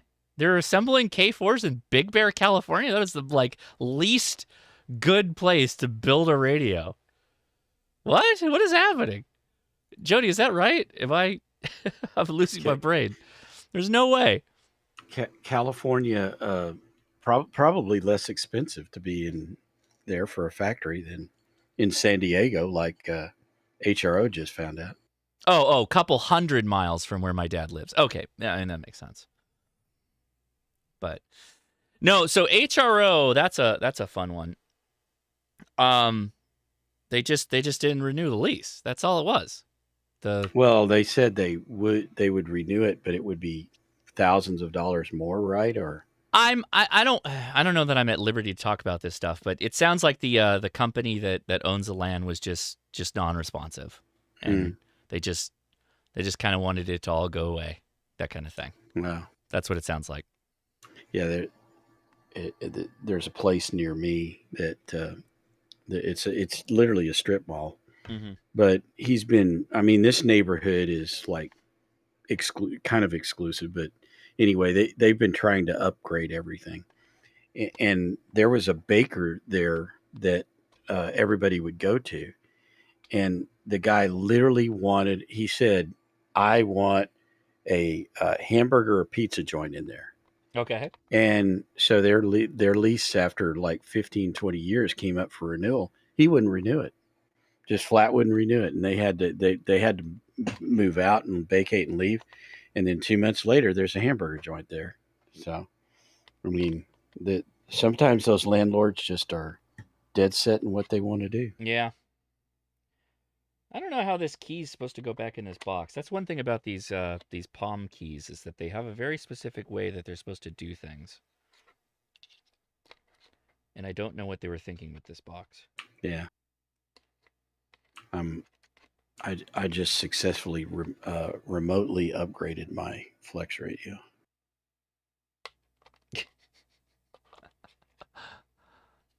Oh my gosh, there's so much DX coming in right now.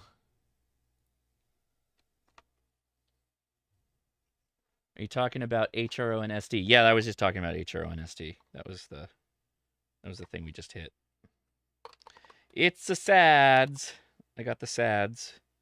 I've only been to that location once, unfortunately, before they...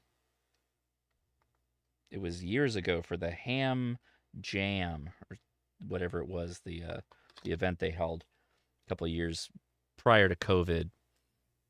Had a little mini meetup there with some folks. It was fun.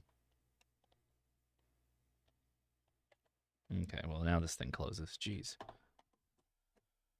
I have to figure out a better solution for that. The all the DXs from the ARRL DX contest going on. Yeah, is anybody in that? You guys rocking that right now? Anybody trying to do the DXing? I've been hearing some of it, but I don't know. I as much as I like my antenna setup, I don't think I have like a really good DX antenna setup. I just don't have the noise floor for DX, to be honest. I think that's really what it comes down to. So does your beam help you with pulling signals out of the noise? It does, because it's got the, front to back ratio, and it isolates pretty well on the sides. So when I do point in a certain direction, being that it's 3-element, it is a more narrow pattern, which that does help. On the high bands, when it's 3 elements, the noise floor is much less. And so that is really nice. That's honestly why I'm doing what I'm doing right now in 20 meters. It's because of the 3 elements. Well, and when you spin it, can you tell in certain directions the noise floor raises? Yes. Yeah, absolutely. If I point down to Australia, the noise is significantly less. If I point towards Japan, the noise is significantly less. Basically, anywhere I'm pointing over the ocean. When I'm pointing over towards, like, humanity, where humans are, the noise goes up. Wow. Yeah. Okay. Yeah, see, well, I'm still thinking I'm going to get a hex beam, but I don't know that it's going to help me with my noise floor, but because like today, I have a Moxon on 10 meters, and I don't notice it helping with noise on 10. If anything, the last couple of months or so, the noise floor has risen, and I think that has to do with propagation. I'm getting more noise propagated into me than I was before. And so I was at an S4, and now I'm around an S6 to S7 on 10 meters, which is bad. And what I'm hoping is that when I get a more directional beam, or slightly more directional beam, that I can, the signal will be stronger to me and thus beat the noise floor. But if I'm going to, like, if the beam I'm pointing it and it's going to raise the noise as well, then, it's not going to do me any better than what I'm doing today. I think it depends on height too. If you can get it way up there, that would help with your noise. I'm going to go with a mast, and like I said, I've got the Roan H30, so I'm going to go up about 30 feet. But if you're still getting big noise, so that's the thing that I guess I think I'm semi lucky. Like, if I had to, I don't know how I would, like, if I had to pick a direction, like, would I rather have the low bands, like 40 and 80 low noise, or would rather have the high bands low noise? I think I'd rather have the high bands low noise, and that's what I have. So I can't really complain. Yeah, my high bands are lower noise than my upper bands. I mean, 40 and 80, and boy, 160 is almost unusable. 160 is bad for most people. 160 is a tough band. Yeah. Yeah, an 80 and 40. What's weird about that is to me anyway, that AM stations in that area, it's not that loud. But because I mean, really, even with AM, if it looked like 160, I couldn't pick up most of the AM stations. But get up in that AM area, and the noise floor drops. But just below it at 160, nothing. I mean, it's just solid. Like the noise is so bad that the noise starts to make little mountains, if you will. The kind of, it looks like a bunch of hills. Yeah. I mean, that also could have to do with just the sheer amount of power that those FM stations or AM stations are putting out. But how would that lower like a blank between two stations? Descents? I don't know. Yeah, that could be. You're right. It just could be freaking out the receiver so hard that it doesn't know what to do. Yeah. Well, I know there's one spot in my neighborhood where when I drive out of my alley, at the end of the alley, I get a huge noise spike. But then the minute I drive a little bit away from it, it goes away. Now, this is with AM radio. And so there is something going on right at the end of the street. But just like when there's such a cacophony of noise around me that and it's 360. There's no one direction that's better than the other. Because I originally had the W6 LVP loop up, and it's like, oh, well, you rotate it so that the null is pointing at the noise, right? There wasn't anywhere I could point it that it would. Everywhere is the noise. Yeah, exactly. Yeah. And I've done. I took that little thing that Mike used to find his noise. I paid $100 and whatever it was at MFJ and got one of those. Went around. Nope, every direction. So it's just around me. Here's a comment on the Discord. So how is the G90 as a first HF radio? It's pretty good, and I'll try and enumerate upon the reasons. So it has an internal tuner, and I know a lot of this stuff is like, it's stuff that shouldn't matter, but it's all in the box, right? So you can expose yourself to it and become educated on what it is and whether or not that's important to the way you want to operate. It's all band. Oh, sorry, it's all HF band, all mode. You can get it on a computer relatively easily. It's not the best.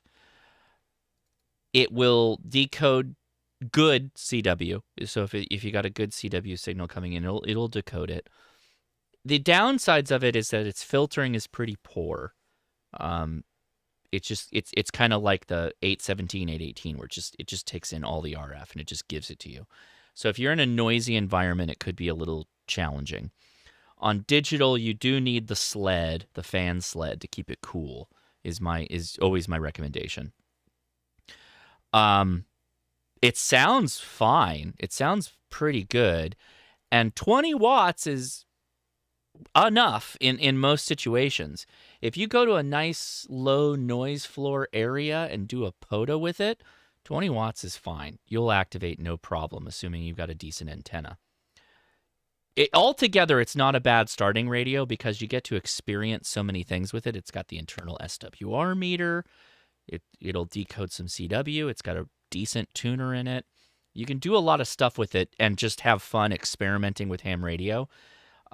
So I would say that, yeah, for the price, it's hard to beat. From my point of view. I almost... So for all the questions where it's like, would you rather go 6100 or G90? I'd probably go G90. I know the 6100 is Linux, but yeah. Well, the G90 is nice and rugged. You know, 20 watts. I mean, you know, I come from a military radio background. Virtually all of our radios were between 20 and 40 watts. Yep. Because to be, but on sideband, listen, if you put up a full-sized antenna, it doesn't really matter what it is—a dipole, random wire, end-fed half wave. As long as it's a full-sized antenna, 20 watts will get you across the United States. Yeah. And quite possibly get you around the world. Yeah. If it's good enough for the military, it's probably good enough for you. Oh, Jody, that's a good meme too. Memes from Jody. I'll pull that up on the stream so you guys can see it. Yeah, I like that. So, Rob, if you told him about your meme call sign. Lord. Yeah, I'm joining in, Josh. I'm joining in with Meme Appreciation Month this year. Oh yeah, Digital Ham Radio is also in the chat, and he mentioned that. So what's your call? Are you GB4 LLS? LLS. Golf balls. Balls. Okay, got it. Very good. I think there's a guy in Germany that's got DZ2NUTS, so we'll have to see what happens. So then why doesn't K Booty get on and participate? K Booty can just be himself. Exactly. Every day is Meme Appreciation Day for K Booty. Exactly. Yeah. Yeah, and Digital Analog Ham's in the chat still. He's still watching, so he's participating in the Meme Appreciation Month as well. So he said the only complaint is the small screen on the G90, and yeah, I agree. I think that's the biggest complaint, and rightfully so. If you compare it to the 6100, if you're a screen guy, the 6100 is going to be the better one. The 6100 is probably easier to interface with digital, I believe, but I don't know. In a lot of situations, I'd rather have the 20 watts, particularly if you're going to do portable ham radio with it. The same person who asked earlier, I think, said, my biggest thing is after that is the antenna, and I'm kind of lost on that. Questions on antennas are totally based off of what you're trying to do with it, what your applications are, and how much you want to spend. Really, that's really the always the answer to those questions. Yeah. So is that with regards to the G90? Yeah, I think so. Right. Well, I can tell you the cheapest possible antenna for the G90. You need one banana plug, 12.5 meters of speaker wire, some string. All right, and you can plug the banana plug with the one side of the speaker wire into the radio, lop it over the nearest tree branch if you can get it 5 or 6 meters up. Run the rest of it off as a counterpoise off the Earth lug on the G90. Yeah. Press tune, and you've got the cheapest, full-sized, efficient antenna going. Yeah. So that was the big thing with the KX2s as well, is just use the BNC breakout plug and just go straight to a wire and a radial and go. You're done. Just tune it up. A lot of people do that. If you're CW, that'll work. No problem whatsoever. But yeah, that's a good idea. Is use the ground lug for the counterpoise and just run a center pin wire out. That would work. That would work no problem. I had a G90 a few years ago, and I sold it to an M7. That's a foundation, basically British technician, and he wanted me to show how to use it. And we went out to a park, and I just had some scrap wire. And I made that very antenna on it. He says, "Well, I don't think I'll get out on 20 watts." And I said, "You'll get out on 20 watts. Don't you worry." And I pressed tune, and I called CQ, and the first person to come back to me was Poland. And then he was listening to people CQ on the radio, and his first QSO was a bloke in Pennsylvania. Oh my God! On the wire, just the shoved on in the wire. I love it. That's with the radio turned down to 10 watts. Like I said, we got it about. This was on 20 meters. We managed to get the apex of the wire about 30 feet off the ground, and it was almost vertical. So if you get an inverted L, this is the top tip for a random wire. If you get an inverted L, they have good low angle. So inverted L random wires are actually quite good for DX. Yeah. Awesome. I love stories like that. That's there you fantastic. Go. Yeah. I mean, if you want to, actually, I was just talking with somebody at the HRO today. younger individual getting started in ham radio, bought himself a Yaesu 710 and wanted a portable antenna. And he was going to get this weird MFJ contraption, kind of like the old Outbackers. I don't remember what it is, but it's the big multi-tapped, loaded vertical thing. And I was like, I don't know about that. Like, it's kind of an expensive antenna for what it is, and it's not very tall. You could just get like a couple of ham sticks and you get the same effect, basically. And he's like, oh, I didn't know that. Okay, I'll go that route. And I'm like, but you got to tune them. You got to do the little stinger in there and whatnot. And I'm like, and you can also just build a wire antenna and just go to town with that. And you'll be fine. But the question came up like, well, okay, if you wanted like a freestanding antenna, where would you go? And it's still completely viable to point people at like the Wolf River Coil, the Buddy Stick Pro, and then here's the other thing. Every brand, MFJ, Chameleon, Wolf River, they all sell the 17-foot telescoping antenna, the whip.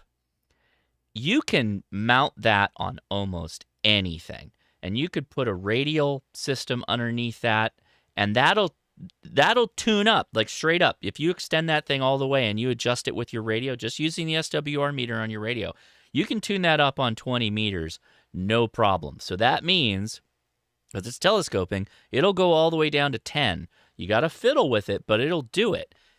Those 17-foot whips are great. You can do all kinds of fun stuff with those things. Definitely. I mean, I have one. I've got a Tar Heel. Yep. I put the 17-foot whip on my Tar Heel. It tunes up on 160. Oh, that's a great idea. Yeah, absolutely. Oh, that's super cool.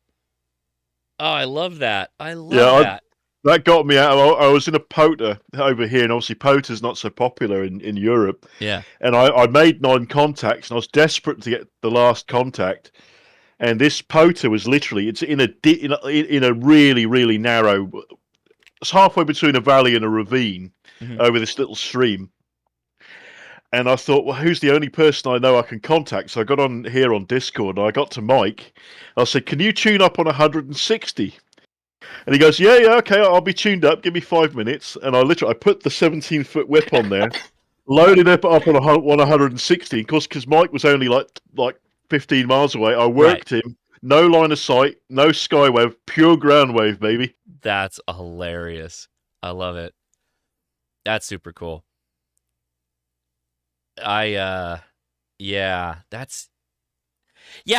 when you start thinking, so this comes, and I'm not like, this comes with age and wisdom, all my young Padawans out there with the ham radio. But once you start like amassing stuff, which you're just gonna, like, whether you're buying it or not, you go to enough ham fests, go to enough ham clubs, you're just gonna like get stuff.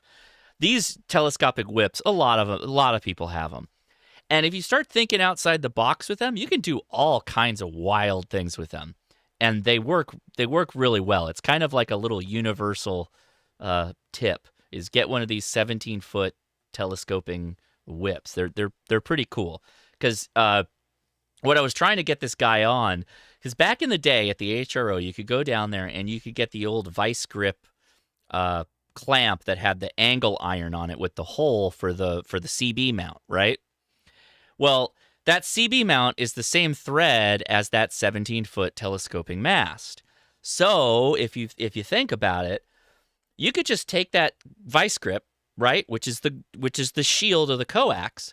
Take that vice grip, rig up a bundle of radial wires. Take like 5 15-foot radial wires, and then just terminate them into like a spade connector or something like that. And then take that, take the little spade connector in the jaws of the vice grip, and then clamp it on a park bench or something, and just put the 17-foot whip on that. Spread the radials out. You're done. You're done. That's it. There's your whole thing right there. Easy. You can buy that vice grip on Amazon. I think it's actually, I'll see if I can find it. CB mount vice grip, like that. I think that's like the most ingenious CB thing, like CB vice grip. I think it's on Amazon. Yeah, look at this thing. Yeah, it's on Amazon. It's got a PL230. They've already got it with a PL259 connector. Oh, it's unavailable. Damn it. Let's find one.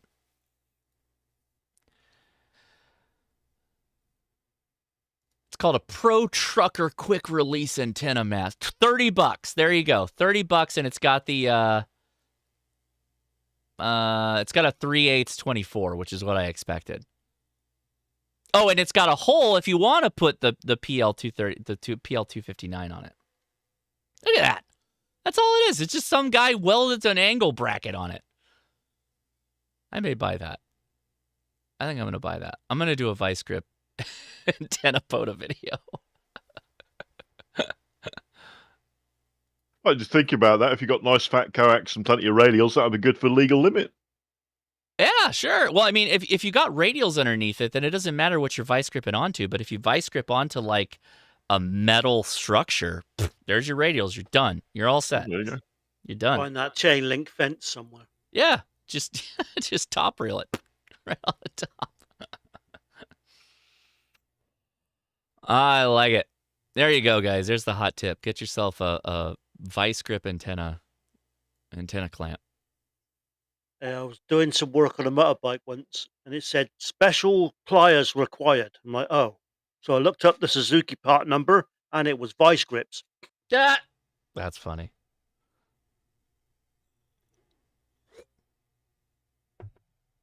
There's a question in the Discord on what software do you recommend for the knee SDR Smart or the new Elec.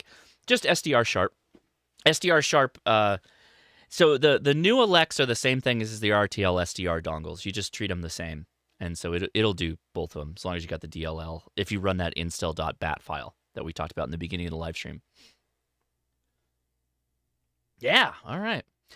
One thing I was going to say about them RTL dongles, there's a lot of cheap Chinese, very bad copies of those things around.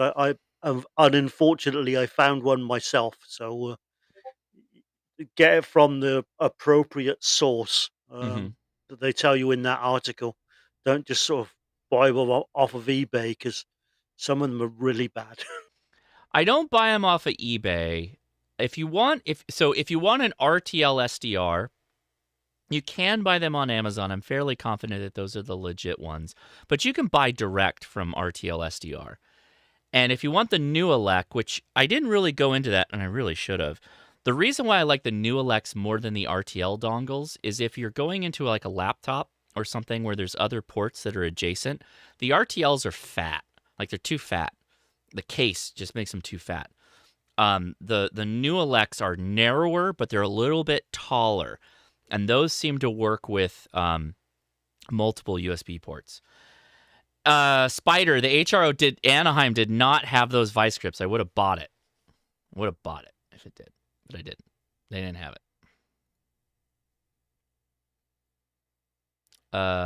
Why did you send me ground augers? They're not augers.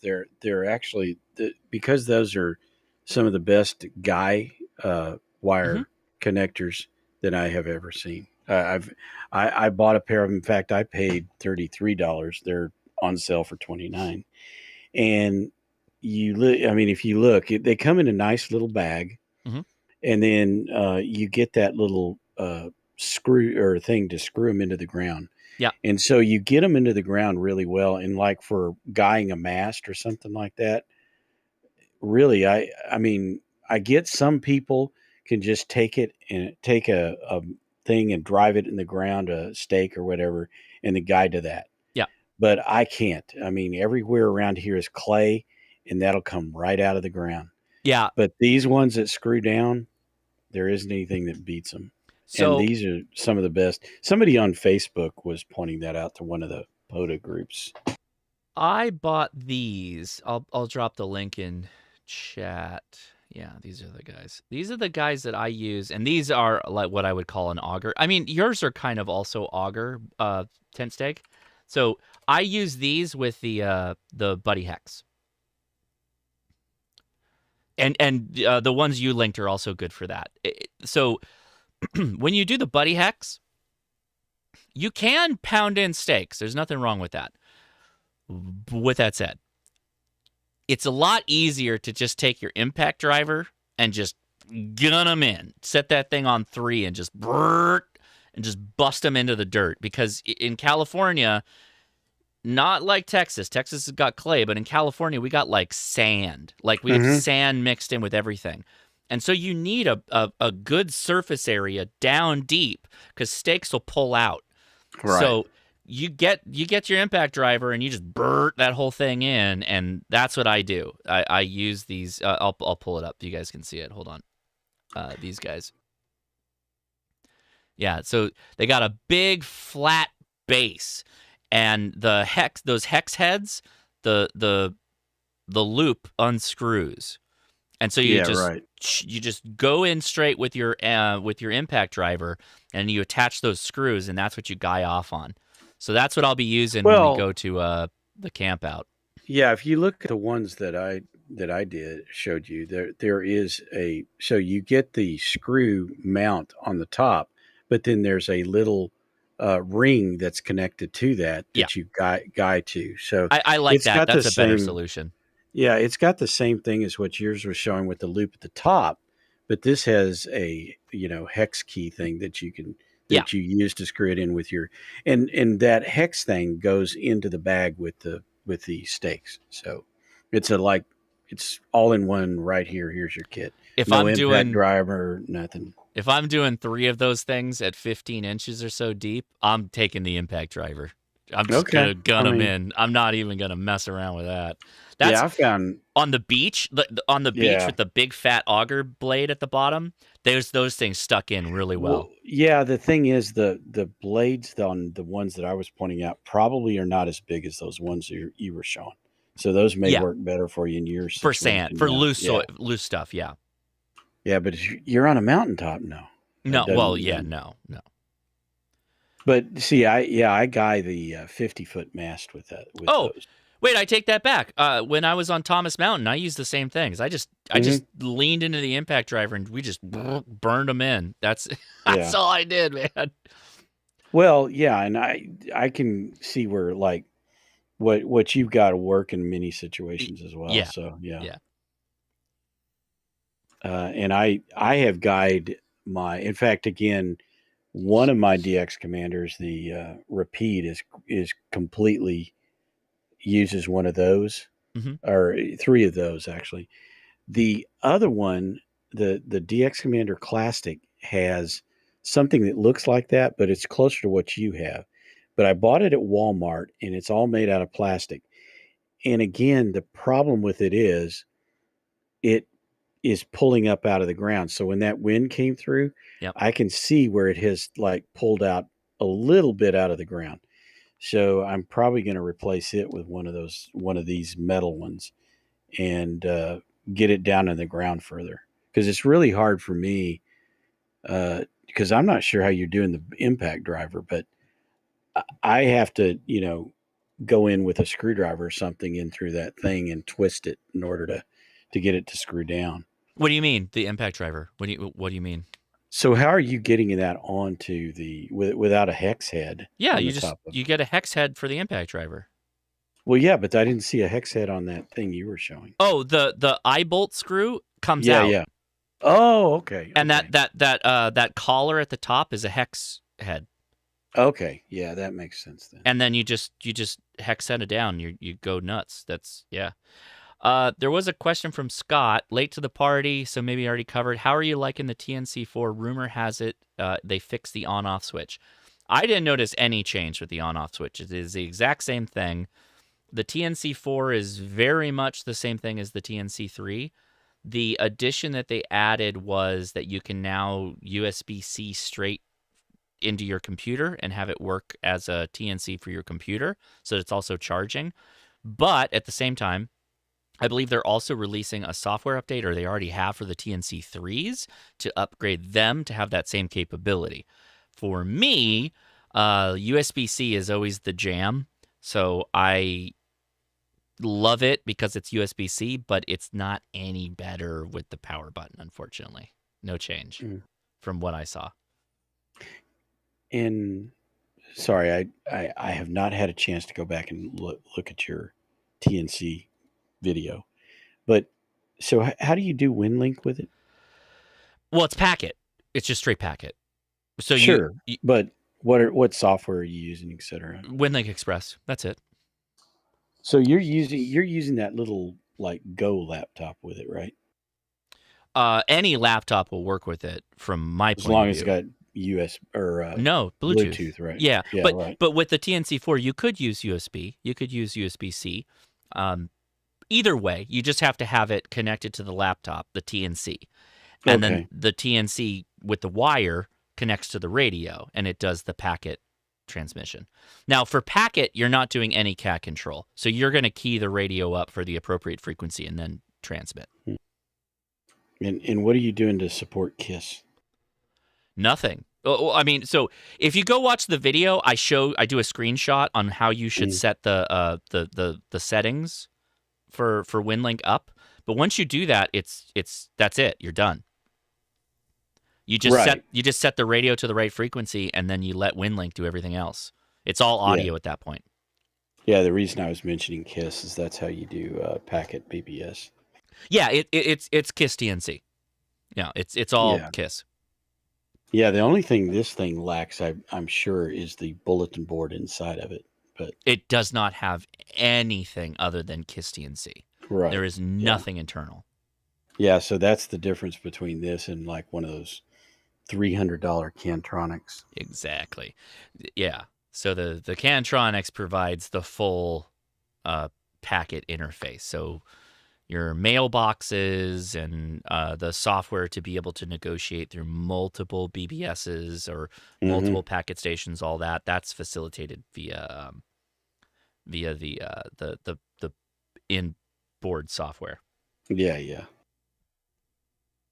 that's what that MFJ that I used. Well, I still have it, but that it had all of that built into it too. Yeah. Unfortunately, it's a 25-pin serial connector. So. Yeah. All right, I think I'm gonna pack it up here and go grab something to eat. So I will wrap things up on this end, guys. Thanks for hanging out. Mm-hmm. All right, everybody on the Discord, you have a great rest of your weekend, and I will talk to you next week. All right? See ya. All right, 73, Josh. Take it easy, Josh. See ya. All right, on the YouTube side, and everybody else still watching on the live stream, appreciate you watching. We'll be back next week. Again, the link is in the description for the last couple of spots that we have for the HRCC campout if you're interested. If you are around the last weekend in April around Ramona, California, that's where we're meeting. Should be a lot of fun. And until I talk to you then. All right, 73, everybody. Take it easy.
Take it easy.